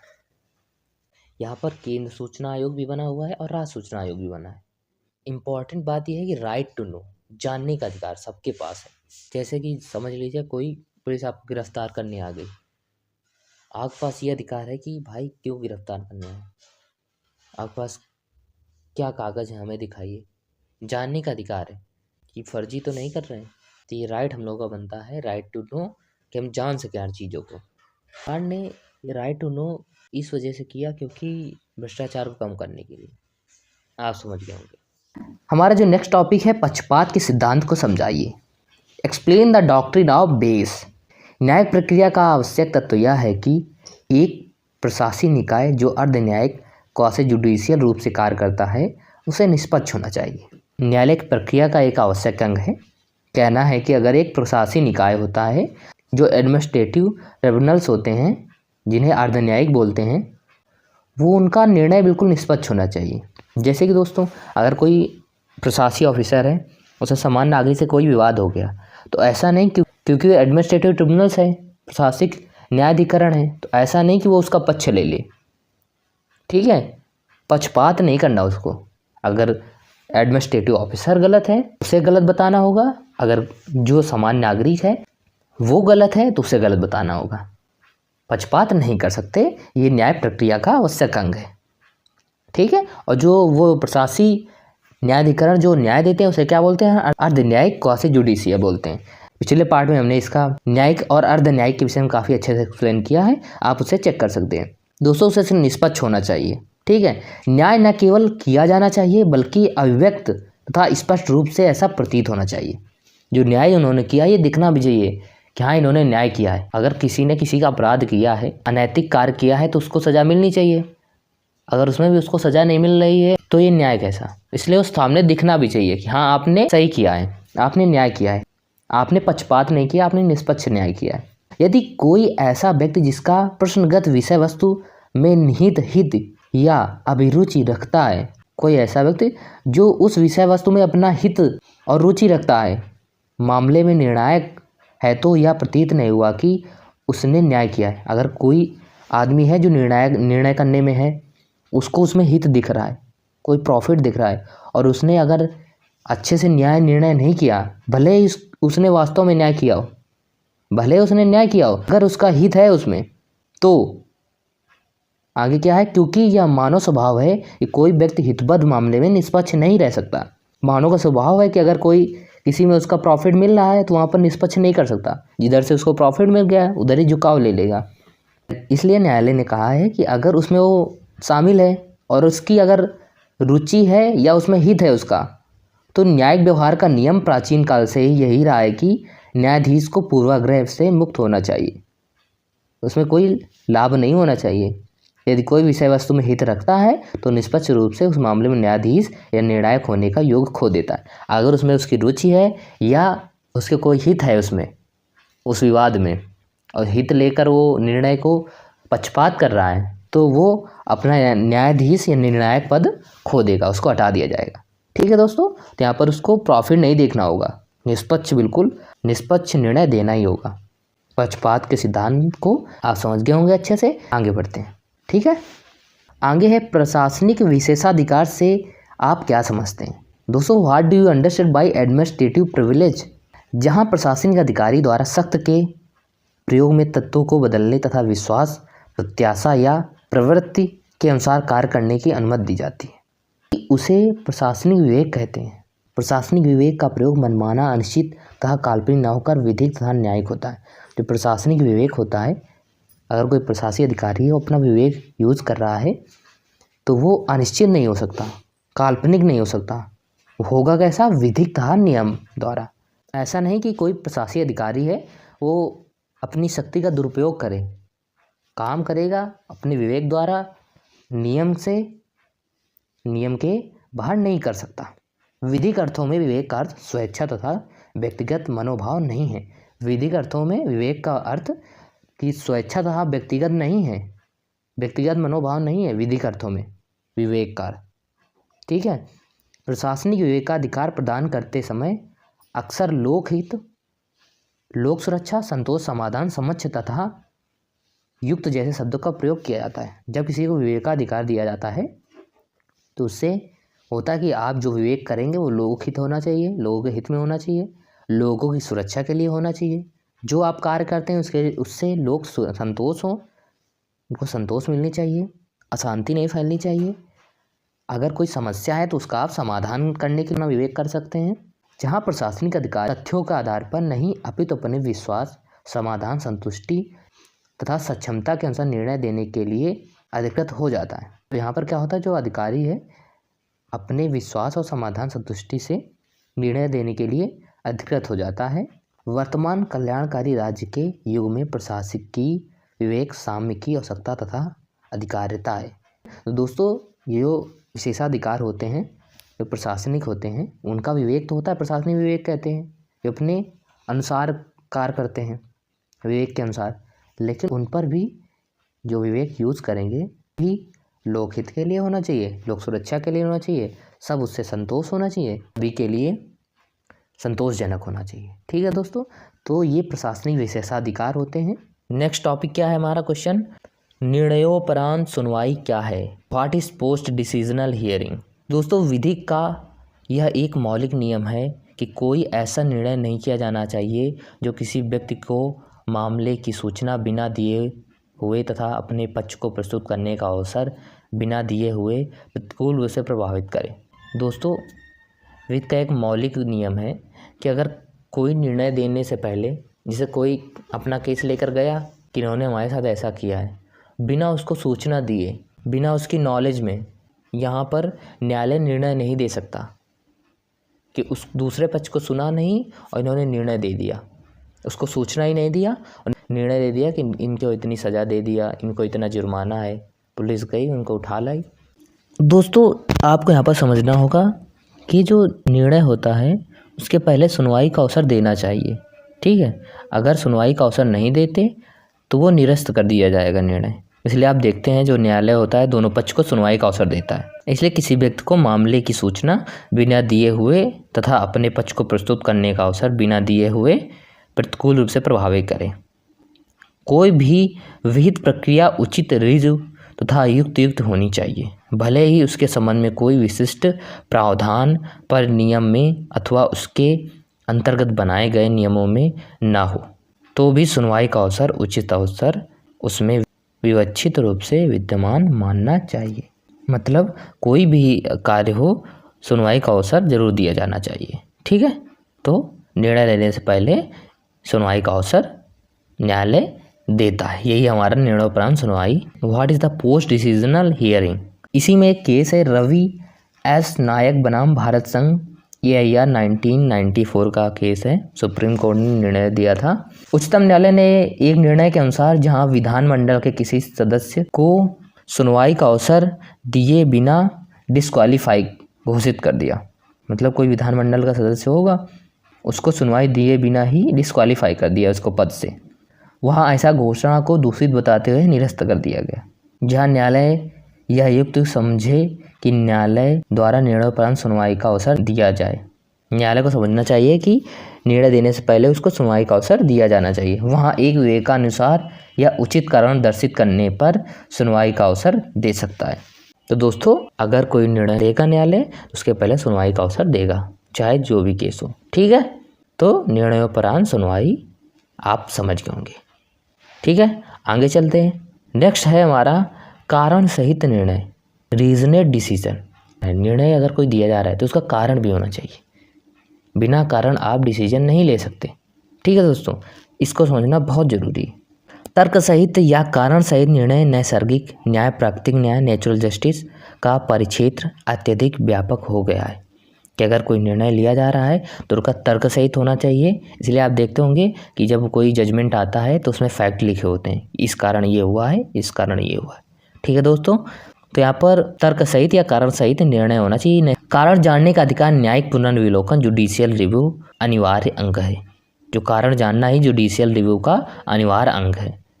स्वास्थ्य प्रशासन का एक उत्तम गुण अपने निर्णय का कारण दिया जाना है। अगर आप निर्णय दे रहे हैं तो उसका एक उत्तम गुण होना ही होना चाहिए। स्टेट बैंक ऑफ पटियाला बनाम SK Sharma AIR 1996 supreme court एक केस दे रखा है में उच्चतम न्यायालय ने कहा कि नैसर्गिक न्याय का अंग यह भी है कि निर्णय के अतिरिक्त पक्षपात को अपने विरुद्ध निर्णय के आधार कारण जानने का अधिकार है। जो पक्षकार है उसको निर्णय के आधार पर कारण जानने का अधिकार है कि आपने हमको सज़ा क्यों दी है या आप किस कारण से ये निर्णय दे रहे हैं। ठीक है, क्या कारण है कि आपने यह निर्णय दिया है। पक्षकार को जानने का अधिकार है। ठीक है, इसके पहले एक क्वेश्चन था जानने का अधिकार, उसमें हमने समझाया था, तो आप समझ गए होंगे कि उसको एक यह अधिकार होता है कि कारण जानने का अधिकार पक्षकार को। ठीक है, आगे बढ़ते हैं। जहाँ निर्णय न्यायिक हो या अर्ध न्यायिक या प्रशासकीय, पहले यह नियम था कि प्रशासन अपने निर्णय के कारण बताने के लिए बाध्य नहीं है। पहले क्या निर्णय था, न्यायिक और अर्धन्यायिक या प्रशासकीय, कि वो कारण बताने के लिए बाध्य नहीं थे। किसी को भी निर्णय दे दिया बिना कारण के कि आप दोषी हैं तो दोषी हैं। लेकिन हाल के वर्षों में न्यायालय ने इस बात पर बल दिया है कि निर्णयकर्ता को उन कारणों को अपने निर्णय में सम्मिलित करना होगा। जो निर्णय करेगा वो कारण अपने उसमें लिखेगा कि इस कारण से आपको ये दोषी समझा जा रहा है, कि आपको इस कारण से सज़ा दी जा रही, इस कारण से आपको पनिशमेंट मिल रही है। ठीक है दोस्तों, तो लिखेगा जिनके आधार पर उन्होंने किसी व्यक्ति के विरुद्ध निर्णय दिया है। लिखेगा ऐसे निर्णय को जिनमें निर्णय के आधार कारण स्पष्ट किए गए हैं उन्हें बोलना आदेश स्पीकिंग ऑर्डर की संज्ञा दी गई है। जो निर्णय के आधार पर कारण लिखे गए हैं उन्हें क्या बोलते हैं, स्पीकिंग ऑर्डर, बोलना आदेश की संज्ञा दी गई है। निर्णय देने की आवश्यकता इसलिए भी है कि प्रभावी पक्षकार अपने बचाव प्रतिवादी डिफेंस उन्हीं कारणों के परिप्रेक्ष्य में प्रस्तुत करे।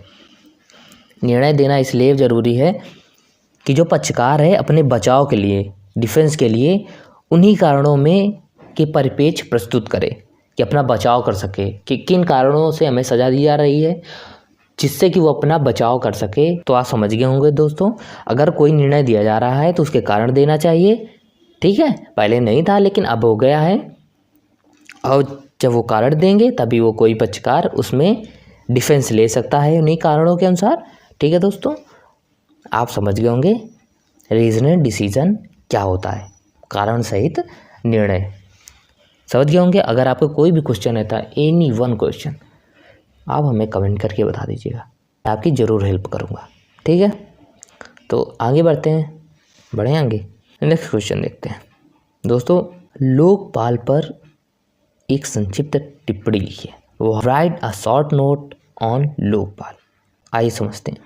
ओम्समैन को हमारे देश में लोकपाल की संज्ञा दी गई। जो ओम्समैन होता है उसको हमारे देश में लोकपाल की संज्ञा दी गई है। यह स्कैंडिनेवियन राष्ट्रों की उपज है। कौन कौन से स्कैंडिनेवियन होते हैं राष्ट्र? न्यूजीलैंड, नीदरलैंड, स्वीडन है तथा फिनलैंड आदि राष्ट्र भी सम्मिलित हैं। सर्वप्रथम ओम्बुड्समैन संस्था का जन्म 1809 में स्वीडन में हुआ। सर्वप्रथम कहाँ हुआ इसका जन्म? जिसे लोकपाल बोलते हैं, इसे ओम्समैन भी बोलते हैं। इसका सर्वप्रथम जन्म हुआ था स्वीडन में। कब हुआ था? 1809 में। स्वीडन में इसे सर्वोच्च अभियोजन सुप्रीमो प्रोसिक्यूटर या होजेस्टे ओम्समैन कहा जाता था। इसका प्रमुख कार्य यह देखना था कि लोक सेवक अपना कार्य उचित ढंग से करें तथा लोक सेवक राष्ट्रीय विधि का पालन करें। जो लोक सेवक होते हैं, अधिकारी होते हैं, वो अपना अच्छे से काम करें उचित ढंग से और विधि का पालन करें। ये किसका देखना था? यही था लोकपाल जिसे बोलते हैं, सुप्रीमो प्रोसिक्यूटर। स्वीडन के पश्चात फिनलैंड ने इस संस्था को 1919 में अपनाया, डेनमार्क ने 1953 में तथा नॉर्वे ने 1963 में। ओम्समैन की संज्ञा को अपनाया गया। इन देशों में ओम्समैन की नियुक्ति संसद द्वारा की जाती है। यह संसद का प्रतिनिधि होता है। इन देशों में यह संस्था सिविल कार्यों तथा सैनिक कार्यों को देखभाल करती है। इसकी आधिकारिकता में मंत्री भी आते हैं। ओम्बुड्समैन का काम सरकार के कार्यों पर नज़र रखना है। ओम्बुड्समैन को यह अधिकार प्राप्त है कि वह जैसा उचित समझे जांच कर सकता है, जिस व्यक्ति को चाहे उसको सुन सकता है तथा जिसे चाहे सूचना प्राप्त कर सकता है। ओम्बुड्समैन प्रशासन के कार्यकलाप के बारे में अपनी रिपोर्ट संसद को प्रेषित करता है।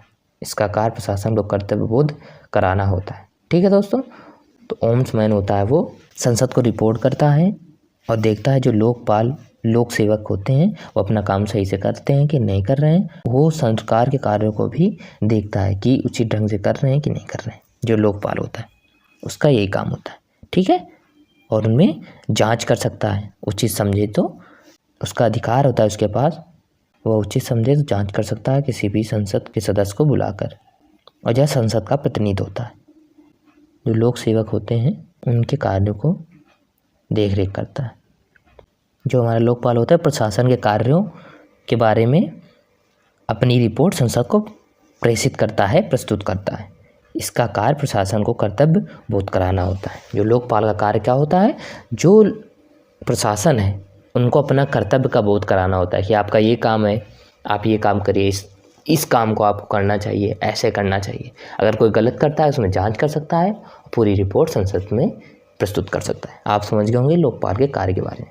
आगे चलते हैं। नेक्स्ट है व्यादेशन क्या है, स्पष्ट करें। व्यादेश के द्वारा न्यायालय किसी व्यक्ति को कुछ करने या कुछ करने से विरत रहने का आदेश देता है। व्यादेश क्या होता है, व्हाट इज इंजंक्शन। न्यायालय किसी व्यक्ति को कुछ करने या कुछ ना करने के विरत रहने का आदेश देता है। किसी व्यक्ति को आदेश दे दिया, इंजंक्शन है कि आप ये काम करेंगे, आप ये काम नहीं कर सकते। व्यादेशन द्वारा न्यायालय करता है। तो ऐसे व्यादेशन को निर्बंधित व्यादेशन कहा जाता है। इन व्यादेशन को क्या कहते हैं, निर्बंधित व्यादेशन। तथा जब न्यायालय एक पक्षकार को कुछ करने का आदेश देता है तो उसे आज्ञात्मक आदेश की संज्ञा दी जाती है। जब न्यायालय एक पक्षकार को आदेश देता है कि आप ये काम करिए तो ये से क्या बोलते हैं, आज्ञात्मक आदेश की संज्ञा दी जाती है। प्रोफेसर स्मिथ के अनुसार व्यादेश न्यायालय द्वारा पक्षकार को दिया जाने वाला वह आदेश है जिसके माध्यम से उसे पक्षकार से किसी विशेष कार्य को करने या ना करने के लिए कहा जाता है। व्यादेश एक साधारण न्यायिक प्रक्रिया है जो व्यक्तिनिष्ठ रूप से प्रवर्तन में आती है, जिसमें किसी व्यक्ति या प्राधिकारी को कोई कार्य करने या ना करने के लिए आदेश दिया जाता है, जिसको वह किसी विधि के अधीन करने या ना करने के लिए बाध्य है। किसी व्यक्ति को दे सकते हैं आदेश या किसी प्राधिकारी को दे सकते हैं कि वह किसी विधि के अधीन करने या ना करने के लिए बाध्य है। ठीक है, कौन आदेश दे सकता है, न्यायालय से व्यादेश बोलते हैं। भारत में व्यादेश के उपबंध दो विधियां में पाए जाते हैं। दीवानी प्रक्रिया संहिता स्पेशल रिलीफ एक्ट 1963। यद्यपि संविधान के अनुच्छेद 32 तथा अनुच्छेद 226 के अंतर्गत क्रमशः उच्चतम न्यायालय तथा उच्च न्यायालय को व्यादेश जारी करने का अधिकार है। जो रिट जारी होती है ना, तो 32 में उच्चतम न्यायालय और उच्च न्यायालय को 226 अनुच्छेद में अधिकार है। ठीक है, आप व्यादेश के बारे में समझ गए होंगे कि किसी व्यक्ति को या प्राधिकारी को ये काम करने या ना करने के लिए न्यायालय आदेश दे सकता है। तो दोस्तों इतना समझ गए होंगे। दोस्तों नेक्स्ट क्वेश्चन है हमारा, उप प्रत्यायोजन समझाइए, एक्सप्लेन सब डेलीगेशन। दोस्तों उप प्रत्यायोजन का अर्थ होता है किसी उच्च प्राधिकारी द्वारा अपने अधीनस्थ को सत्ता का अंतरण करना। दोस्तों जैसे कि जो बड़े पद में अधिकारी होते हैं अपना, क्योंकि इतना काम हो जाता है तो वो अपना कुछ काम अपने नीचे वाले अधीनस्थ जो उनके नीचे होते हैं उनको काम बांट देते कि आप ये काम आप देखेंगे, इतना काम आप देखेंगे। ठीक है, तो यही हमारा होता है उप प्रत्यायोजन। दोस्तों हाल के वर्षों में उप प्रत्यायोजन की तकनीक के प्रयोग में वृद्धि हुई है। हाल ही के कई वर्षों में उप प्रत्यायोजन की तकनीक का प्रयोग में वृद्धि हुई है। ठीक है, अपने पावर को डिस्ट्रीब्यूट कर देना, अलग अलग बांट देना। दोस्तों उप प्रत्यायोजन तभी होता है जब नियम निर्माता प्राधिकरण आगे और शक्तियों या तो स्वयं को या किसी अन्य को अधीनस्थ अभिकरण का विधायी चरित्र के नियम अथवा निर्देश अथवा अन्य अनुदेशों का प्रत्यायोजन करता है।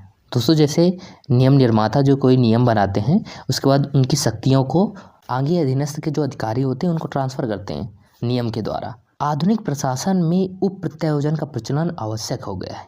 जैसे कि सब इंस्पेक्टर होता है और इंस्पेक्टर होते हैं, ठीक है। तो इंस्पेक्टर की ही शक्तियाँ सब इंस्पेक्टर को मिली होती हैं, ठीक है। तो आप समझ गए होंगे। क्योंकि उच्चस्थ कार्यपालक प्राधिकारी को विस्तार से कार्य किए जाने की अपेक्षा नीति निर्माण के अधिक महत्वपूर्ण कार्यों पर अपना ध्यान केंद्रित करना पड़ता है।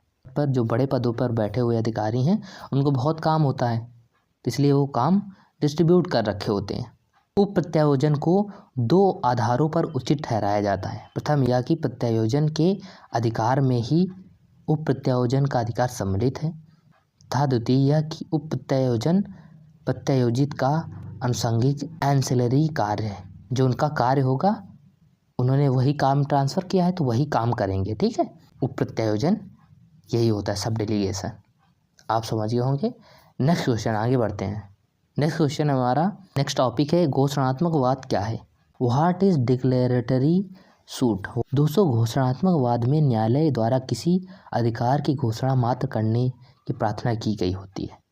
यह एक ऐसा उपचार है जिसके द्वारा किसी व्यक्ति या प्रशासनिक प्राधिकारी के अधिकारों तथा दायित्वों का निस्तारण बिना किसी प्रपीड़न या निदेशक आज्ञप्ति के अंतिम रूप से कर दिया जाता है। न्यायालय जो हमारी घोषणा करती है कि अगर किसी व्यक्ति के अधिकार का हनन हो रहा है या कोई प्राधिकारी है उसके अधिकार का हनन हो रहा है, तो यहाँ पर न्यायालय उस पर घोषणा कर सकती है कि उनके अधिकार के द्वारा घोषणा करती है कि उनको इनके अधिकार का हनन ना हो, या इनके दायित्वों का निस्तारण करती है कि इनके ये दायित्व हैं, इनका दायित्व का हनन नहीं होना चाहिए, ठीक है। इसमें घोषणात्मक वाद होता है हमारा डिक्लेरेटरी सूट, ठीक है, न्यायालय जारी करता है।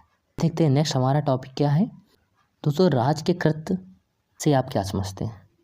What do you understand by act of state. राज के कृत्य के बारे में समझाइए। आइए इसके बारे में समझते हैं। दोस्तों एक राज्य द्वारा किसी अन्य संप्रभु राज्य या उस संप्रभु राज्य के नागरिकों के साथ संव्यवहार में किया जाने वाला कार्य राज का कृत्य कहा जाता है। जो हमारा एक राज्य होता है, संप्रभु राज्य होता है, वो अपने नागरिकों के साथ कैसा व्यवहार करता है, अपने नागरिकों के लिए नागरिकों के हित के बारे में कार्य करता है, ठीक है। नागरिकों की शिक्षा के लिए, नागरिकों के लिए सुरक्षा के लिए हर तरीके से एक राज्य काम करता है अपने नागरिकों के लिए। वही जो कार्य करते हैं वही हमारा राज्य का कृत्य कहा जाता है, ठीक है। एक राज्य, संप्रभु राज्य अपने नागरिकों के लिए सब तरीके से काम करता है।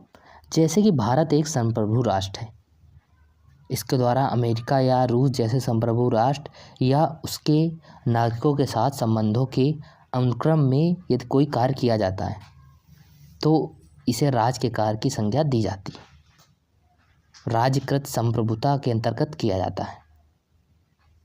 इसकी बाध्यता संप्रभु शक्ति पर निर्भर करती है, ना कि देशी विधि पर, ठीक है। एक संप्रभु राष्ट्र अपने नागरिकों के लिए जो भी काम करता है वो राजकृत्य के बारे में आते हैं। आप समझ गए होंगे। राज्य के कृत्य यही होते हैं। जो एक संप्रभु राष्ट्र होता है नागरिकों के प्रति जो भी कार्य करता है वो राज्य के कृत्य कहलाते हैं। नेक्स्ट हमारा क्वेश्चन क्या है।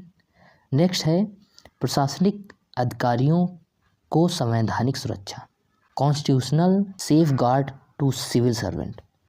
दोस्तों संविधान द्वारा सिविल सेवकों को प्राप्त 2 प्रमुख संरक्षणों में पहला अनुच्छेद 311 के सब क्लॉज फर्स्ट में प्रदत्त संरक्षण है जिसमें अधीनस्थ प्राधिकारी द्वारा हटाया ना जाना, तथा दूसरा 311 के सब क्लॉज सेकंड में जिसमें सुनवाई का युक्त अवसर दिया जाना, कि अगर कोई भी अधिकारी अपने अधीनस्थ को हटा नहीं सकता और उसमें सुनवाई का उनको अवसर दिया जाएगा अगर कोई भी कार्य होगा।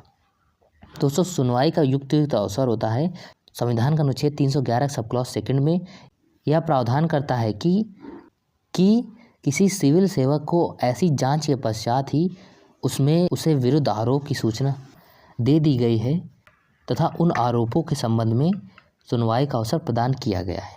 पद उच्चयुक्त किया जाएगा या पंक्ति में अवगत किया जाएगा, अन्यथा नहीं। अर्थात किसी सिविल सेवक को पदावनत डिमोट करने से पूर्व निम्न शर्तों का पूरा किया जाना आवश्यक है कि अगर कोई सिविल सेवक को उससे पद से डिमोट करना है उससे पहले उसकी जांच की जाएगी ऐसे नहीं कि उस पर आरोप की सूचना दी जाएगी, उसे आरोप सिद्ध होते हैं तब उसको डिमोट किया जाएगा, ऐसे डायरेक्ट नहीं किया जाएगा और उसको सुनवाई का अवसर दिया जाएगा।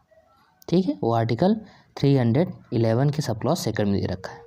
उसके पूर्व किन किन शर्तों को पूरा करना होना आवश्यक है, उसे उसके विरुद्ध आरोप की जानकारी दी जाए, जिसको डिमोट करना है उसको आरोप की जानकारी दी जाए कि आपने ये आरोप किया है, उसे अपने विरुद्ध लगे आरोप के संबंध में युक्त सुनवाई का अवसर दिया जाना चाहिए। अगर कोई सिविल सेवक है तो उसको पहले जो उसने आरोप किया है उसकी जानकारी दी जाए, उसके बाद उसको सुनवाई का अवसर दिया जाए उन आरोपों के संबंध में। ठीक है, तो यह होता है सिविल सेवक जो होते हैं, प्रशासनिक अधिकारियों को संवैधानिक सुरक्षा दी जाती है। आप समझ गए होंगे, पद से डिमोट करने से पहले उसको आरोप की जानकारी दी जाएगी और उनको सुनवाई का अवसर दिया जाएगा। नेक्स्ट समझते हैं। नेक्स्ट, सामान्य न्यायालय तथा प्रशासनिक न्यायाधिकरण में अंतर स्पष्ट करें। अभी तक हम लोगों ने बहुत देखा था सामान्य न्यायालय और न्यायाधिकरण, प्रशासनिक न्यायाधिकरण में अंतर बताइए। तो दोस्तों, discuss between general court and administrative tribunals. सामान्य न्यायालय का स्रोत संविधान है, प्रशासनिक न्यायाधिकरण का स्रोत संसद द्वारा पारित अधिनियम है। जो सामान्य न्यायालय होता है उसका स्रोत कौन है, संविधान के द्वारा, और प्रशासनिक न्यायाधिकरण जो होता है संसद द्वारा नियम बनाए जाते हैं उन्हीं के द्वारा किया जाता है। सामान्य न्यायालय के प्रमुख अधिकारी विधिवेत्ता न्यायाधीश होते हैं। प्रशासनिक न्यायाधिकरण सिविल सेवक तथा प्रशासनिक अधिकारियों द्वारा संचालित होते हैं जिनका विधिवेत्ता होना आवश्यक नहीं है। जो सामान्य न्यायालय होते हैं उनके न्यायाधीश प्रमुख होते हैं और जो प्रशासनिक न्यायाधिकरण होता है, एडमिनिस्ट्रेटिव ट्रिब्यूनल्स होता है, उसके जो सिविल सेवक होते हैं और प्रशासनिक अधिकारी द्वारा संचालित किया जाता है, चलाया जाता है, उनका विधिवेत्ता होना आवश्यक नहीं है। तीसरा क्या है, सामान्य न्यायालय को समान विधि के बिंदु पर निर्धारण का अधिकार है। प्रशासनिक न्यायाधिकरण विधि के बिंदु पर निर्णय देने का अधिकार नहीं है। जो प्रशासनिक न्यायाधिकरण है ना, तो विधि के बिंदु पर निर्णय नहीं देंगे, जो सामान्य न्यायालय है वो विधि के बिंदु पर निर्णय देगा। चौथा क्या है, एक सामान्य न्यायालय के निर्णय पर पांग्ड न्याय रेस जुडिकेटा का सिद्धांत लागू होता है। प्रशासनिक न्यायाधिकरण के निर्णयों पर पांग्ड न्याय का सिद्धांत लागू नहीं होता। दूसरे सामान्य अंतर हैं, इससे जनरल कोर्ट और एडमिनिस्ट्रेटिव ट्रिब्यूनल्स के बारे में आप समझ गए होंगे। नेक्स्ट देखते हैं, प्रशासनिक कार्य तथा न्यायिक कार्य में क्या अंतर है, स्पष्ट कीजिए। What is difference between administrative function and judicial function. आइए समझते हैं इसको। प्रशासनिक कार्य की शक्ति तथा वैधता अधिनियम से प्राप्त होती है। न्यायिक कार्य राज्य का अंतर्निहित कार्य है, यह स्वतंत्र तथा निष्पक्ष कार्य है। प्रशासनिक कार्य तथ्यों के विनिश्चयीकरण तथा उन पर प्रशासन के विवेकानुसार संपन्न होता है। न्यायिक कार्य में निर्णय विधिक बिंदुओं पर पूर्व निर्णय प्रेसिडेंट के आधार पर होता है। प्रशासनिक कार्य प्रशासन द्वारा निष्पादित होता है, न्यायिक कार्य देश के न्यायालय निष्पादित करते हैं। प्रशासनिक कार्य पर न्यायालय का नियंत्रण न्यायिक पुनर्विलोकन के माध्यम से होता है। न्यायिक कार्य की वैधता न्यायालयों की क्रमिक श्रृंखला के अपील के माध्यम से परखी जा सकती है।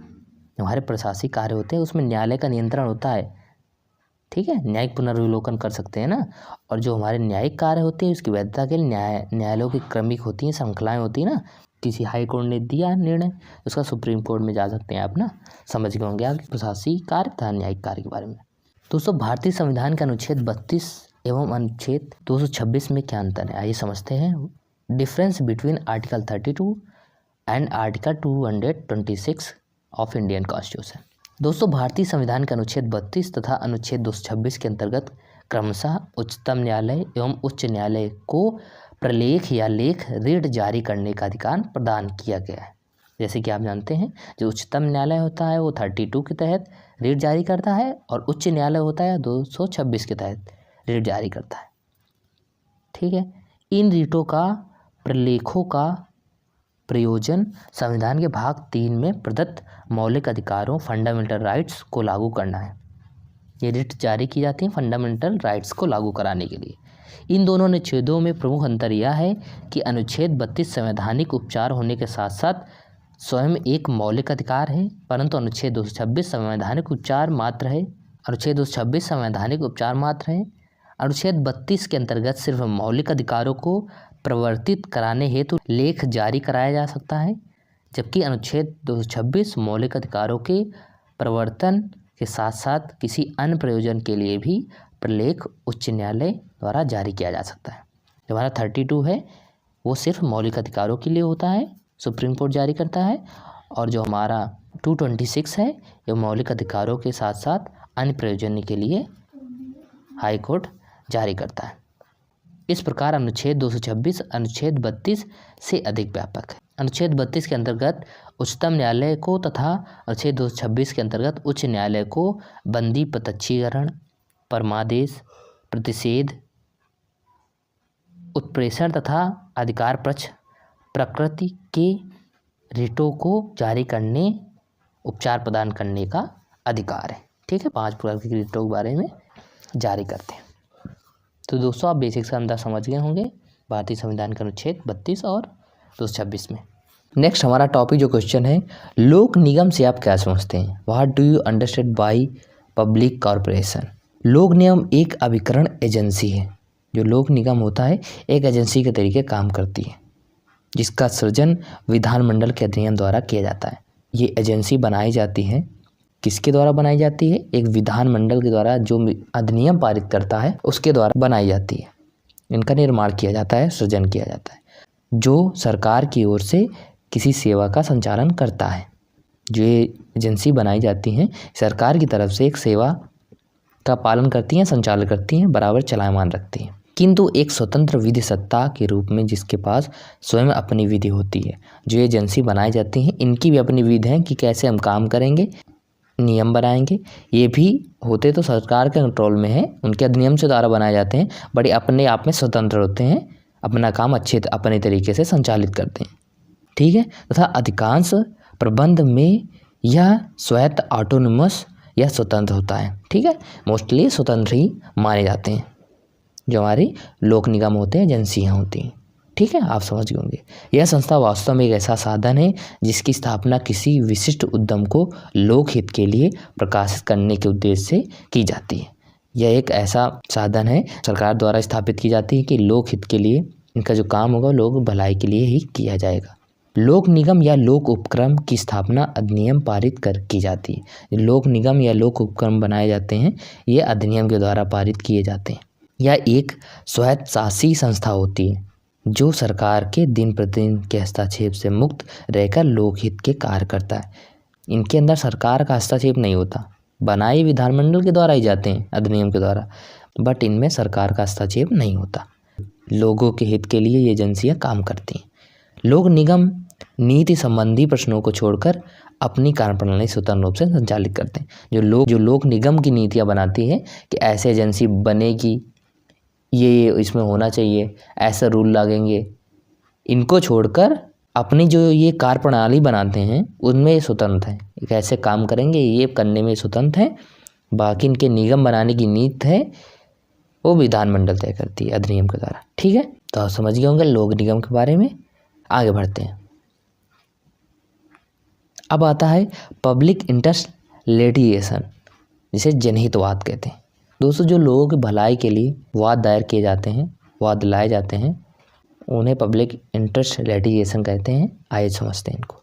जनहितवाद पूर्व में अप्रतिनिधित्व प्राप्त समूहों या हितों को विधिक प्रतिनिधित्व दिए जाने के कारण आधुनिक प्रयासों को दिया गया नाम है। जो जनहित कहा जाता है, लोगों की भलाई के लिए आधुनिक समय में दिया हुआ नाम है, जनहितवाद बोलते हैं। ऐसा प्रयास इस बात को मान्यता प्रदान करता है कि विधिक सेवा का समान स्थान न्यायालय जनता के अधिकांश भाग को तथा अधिकांश हितों की सेवा प्रदान करने में असफल रहा है। ऐसे समूहों या हितों में निर्बंधन, गरीब, पर्यावरणीय उपभोक्ता तथा जाति विभेद से प्रभावित लोग सम्मिलित हैं। Council for Public Interest Law Force Foundation America लोकहितवाद का अर्थ है। विधि के न्यायालय में लोकहित या समान हित को प्रवर्तित कराने के लिए प्रारंभ किया गया वाद, जिसमें जनता या समुदाय के एक वर्ग का आर्थिक हित निहित होता है। जो ये वाद दायर किया जाता है इसमें लोगों का हित होता है, निहित होता है, मतलब इसमें लोगों के हित द्वारा जुड़ा होता है। ठीक है। हित निहित होता है जिसमें अनेक लोगों के विधिक अधिकार या दायित्व प्रभावित होते हैं। इनमें ऐसा निहित होता है, ऐसा नहीं कि किसी पर्सनल का हित हो रहा है, इसमें बहुत से लोगों का हित और अधिकार प्रभावित होते हैं, तो वहाँ पर जनहित वाद दायर किए जाते हैं। इस प्रकार लोकहित वाद उन व्यक्तियों की ओर से लाया गया वाद है जो अपने हितों की रक्षा के लिए वाद लाने के लिए समर्थ नहीं होते हैं।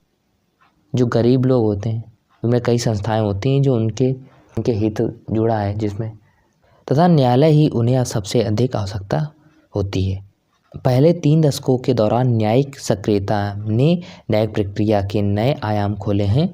इसने शासन को एक नई दिशा प्रदान की है। दोस्तों, जनहित वाद ऐसा होता है जैसे कि जब बहुत से लोगों का अन्याय हो रहा है उनके साथ, तो बहुत से ऐसे ग्रुप होते हैं, उन्होंने अपनी तरफ से वाद दायर कर दिया, इनके साथ अन्याय हो रहा है, इनके अधिकारों का हनन किया जा रहा है, ठीक है, ग्रुप समूहों ने, तो एक जनहित याचिका होती है। उसमें वो जो दायर कर रहा है उसके अधिकार का हनन हो रहा हो या ना हो रहा हो, लेकिन वो वाद जनहित वाद दायर कर सकता है कि यहाँ पर लोगों की भलाई के लिए, ठीक है दोस्तों। तो ये जनहित वाद होता है, ठीक है। सिंपल सा आप समझ रहे होंगे, इसमें शब्द में ही लिखा है कि जनहित वाद, जन मीन्स लोग के हित के लिए वाद दायर करना, ठीक है, पब्लिक इंटरेस्ट लिटिगेशन। आगे बढ़ते हैं दोस्तों। नेक्स्ट टॉपिक हमारा केंद्रीय सतर्कता आयोग पर संक्षिप्त टिप्पणी लिखिए। Write short note on Central Vigilance Commission. केंद्रीय सतर्कता आयोग का गठन संस्थानम समिति की सिफारिश पर किया गया था। इस आयोग के गठन का मुख्य उद्देश्य प्रशासन में गंभीर रूप से व्याप्त भ्रष्टाचार को रोकना है। जो केंद्रीय सतर्कता आयोग है, प्रशासन में जो भ्रष्टाचार हो जाता है, गंभीर भ्रष्टाचार, उनको रोकने के लिए सीमित बनाई जाती। यह आयोग यद्यपि गृह मंत्रालय से जुड़ा हुआ होता है, ये जो आयोग होता है ये गृह मंत्रालय से जुड़ा होता है, लेकिन मंत्रालय के अधीन नहीं है। यह लोक सेवा आयोग के समरूप है। आयोग का मुख्य कार्य सेवकों के द्वारा किए जाने वाले भ्रष्टाचार, दुराचार, कदाचार के बारे में सरकार को रिपोर्ट करना है। आयोग शिकायतों की जांच नहीं करता, बल्कि उनकी प्रकृति केवल सलाहकारी है। इस आयोग के प्रधान की नियुक्ति राष्ट्रपति द्वारा की जाती है। वह अपने पद पर 65 वर्ष की आयु तक कार्य कर सकता है। इसकी नियुक्ति 3 वर्ष के लिए की जाती है। जो केंद्रीय सतर्कता आयोग है वो क्या करती है, जो अधिकारी हैं बड़े बड़े, उनके भ्रष्टाचार, दुराचार, कदाचार, उसको सरकार को रिपोर्ट करती है, ठीक है, ये ऐसा कर रहे हैं, इनको आप ध्यान दीजिए, ठीक है। केंद्रीय सतर्कता आयोग बनाया गया है उसके लिए। सर्विस अपने पद में 65 वर्ष की आयु तक रह सकते हैं। इनकी नियुक्ति कौन करता है, राष्ट्रपति करता है, और नियुक्ति कितने वर्ष की होती है, 3 वर्ष की होती है, ठीक, आप समझ गए होंगे। आगे बढ़ते हैं। नेक्स्ट है सामाजिक कार्यवाहीवाद क्या है। दोस्तों, what is social action litigation. सामाजिक कार्यवाहीवाद को लोकहितवाद के नाम से भी जाना जाता है। सामाजिक कार्यवाहीवाद ऐसी कार्रवाई है जो प्रतिवादी के किसी कार्य से व्यथित व्यक्ति द्वारा ना चलाकर किसी ऐसे व्यक्ति द्वारा चलाई जाती है जो कि जनहित के कार्य करने वाला है। दोस्तों, जैसे मैंने अभी बताया था लोकहितवाद, वही है, उसे सामाजिक कार्रवाई बोलते हैं, ठीक है। लोकहितवाद का अर्थ है कि विधि के न्यायालय में लोकगीत या समान हित को परिवर्तित करने के लिए प्रारंभ किया गया वाद, जिसमें जनता या समुदाय की एक वर्ग आर्थिक हित निहित होता है या ऐसा हित निहित होता है जिससे उनके लोगों के विधिक अधिकार या दायित्व प्रभावित होते हैं, तो वहाँ पर सोशल एक्शन लिटिगेशन कर देते हैं। सामाजिक कार्यवाहीवाद दायर कर सकते हैं। जो गरीब हैं, आर्थिक तंगी है, उनके हित को, अधिकारों के हनन को रोकने के लिए, उनके हित के लिए कोर्ट में वाद दायर कर सकते हैं, जनहित कार्य के लिए। वही सामाजिक कार्यवाहीवाद होता है, ठीक है दोस्तों। आगे चलते हैं। नेक्स्ट है दूसरे पक्षों को भी सुनो से आप क्या समझते हैं। What do you understand by audi alteram partem. दोस्तों, एक सिद्धांत है, ये इसका समझते हैं। आउडी अल्ट्रम पार्टम, दूसरे पक्षों को भी सुनो। दोस्तों, दूसरे पक्षों को भी सुनो की परिकल्पना इस बात पर बल देती है कि किसी व्यक्ति को सुनवाई का अवसर दिए बिना दोष सिद्ध नहीं किया जा सकता। इस विषय में हमने कई बार चर्चा किया है कि अगर कोई विवाद दायर कर सकता है तो उसने दायर की तो तुरंत ही नहीं उसको सज़ा दे दी जाएगी, दूसरे पक्ष की भी सुनी जाएगी कि भाई वो भी तो बात रखे, कि कोई भी झूठा ही लेकर पहुंच गया कि नहीं भैया ये चोर हैं या इन्होंने ये काम किया है, इसलिए दूसरे पक्ष को भी तो सुनवाई देने का अवसर मिलना चाहिए, वो भी तो बताए आके अपनी। ठीक है दोस्तों, तो किसी भी व्यक्ति को सुनवाई का अवसर दिए बिना दोष सिद्ध नहीं किया जाना चाहिए। लॉर्ड एटकिन ने रिज बनाम बॉल्डविन के बाद में कहा कि आदमी को भी निषिद्ध फल खाने के लिए दंडित करने से पूर्व यह स्पष्ट करने का अवसर दिया गया था। उसने पत्र निषिद्ध फल क्यों खाया था? दोस्तों, नैसर्गिक न्याय जो हमारा नेचुरल जस्टिस होता है, इस नियम को लागू करने के लिए यह आवश्यकता शर्त नहीं है। नैसर्गिक न्याय या प्राकृतिक न्याय के इस नियम को लागू करने के लिए यह आवश्यक शर्त नहीं है कि किसी व्यक्ति के विरुद्ध चल रही कार्रवाई न्यायिक कार्रवाई ही हो। यह नियम सभी प्रकार की अर्ध न्यायिक कार्रवाई, क्वासी जुडिशियल प्रोसीडिंग तथा कुछ हद तक प्रशासनिक कार्रवाई में लागू होती है। प्रत्येक व्यक्ति को सुनवाई का अवसर एक अच्छी विधायिका का महत्वपूर्ण लक्षण है। ठीक है, तो दोस्तों दूसरे पक्षों को भी सुनना चाहिए। दोस्तों नेक्स्ट हमारा क्वेश्चन है, प्राकृतिक न्याय के सिद्धांत के उल्लंघन से क्या तात्पर्य है? What is the meaning of violation of principle of natural justice? प्राकृतिक न्याय के सिद्धांत के उल्लंघन के बारे में समझते हैं। प्राकृतिक न्याय के सिद्धांत के उल्लंघन का तात्पर्य है अमानवीय आचरण को बढ़ावा देना तथा मानवीय सभ्यता की वृद्धि को रोकना, प्रशासनिक विवेक को मनमाना करने में सहयोग करना। मतलब जो हमारा प्राकृतिक न्याय का सिद्धांत है उसका उल्लंघन से तात्पर्य यह है कि जो अमानवीय हैं, मानव से परे हैं, उन आचरण को बढ़ावा देना। ठीक है, जो मानवीय सभ्यता है उनकी वृद्धि को रोकना, प्रशासनिक विवेक को जो है, जो प्रशासन का अपना विवेक होता है उसको मनमानेपन करने में सहयोग देना। अगर वो कोई मनमानापन कर रहे हैं उसमें सहयोग प्रदान करना, ये सब प्राकृतिक न्याय सिद्धांत का उल्लंघन है। दोस्तों प्राकृतिक न्याय सिद्धांत के उल्लंघन का परिणाम होगा कि कोई व्यक्ति अपने मामले में स्वयं निर्णायक होगा तथा दूसरे पक्ष को सुनवाई का अवसर दिए बिना मामले का निस्तारण करना। मतलब इसका बेसिक उल्लंघन ये होगा परिणाम कि कोई व्यक्ति होगा अपने ही मामले में, उनका जो कोई मामला होगा खुद के मामले में खुद निर्णायक बन जाएंगे। कोई वाद लेकर आया, बिना दूसरे पक्ष को सुनवाई दिए ही उसके मामले को निस्तारण कर देना, उसका परिणाम बता देना। ये सब उल्लंघन का परिणाम होगा अगर प्राकृतिक न्याय के सिद्धांत का उल्लंघन होगा। भारत में भी प्राकृतिक न्याय सिद्धांत को संविधान में महत्व दिया गया है। अनुच्छेद 311 में प्राकृतिक न्याय के मूलभूत सिद्धांत सुनवाई का अधिकार का समावेश किया गया है। जो सुनवाई का अधिकार है वो आर्टिकल 311 में नेचुरल जस्टिस का बेसिक कॉन्सेप्ट है।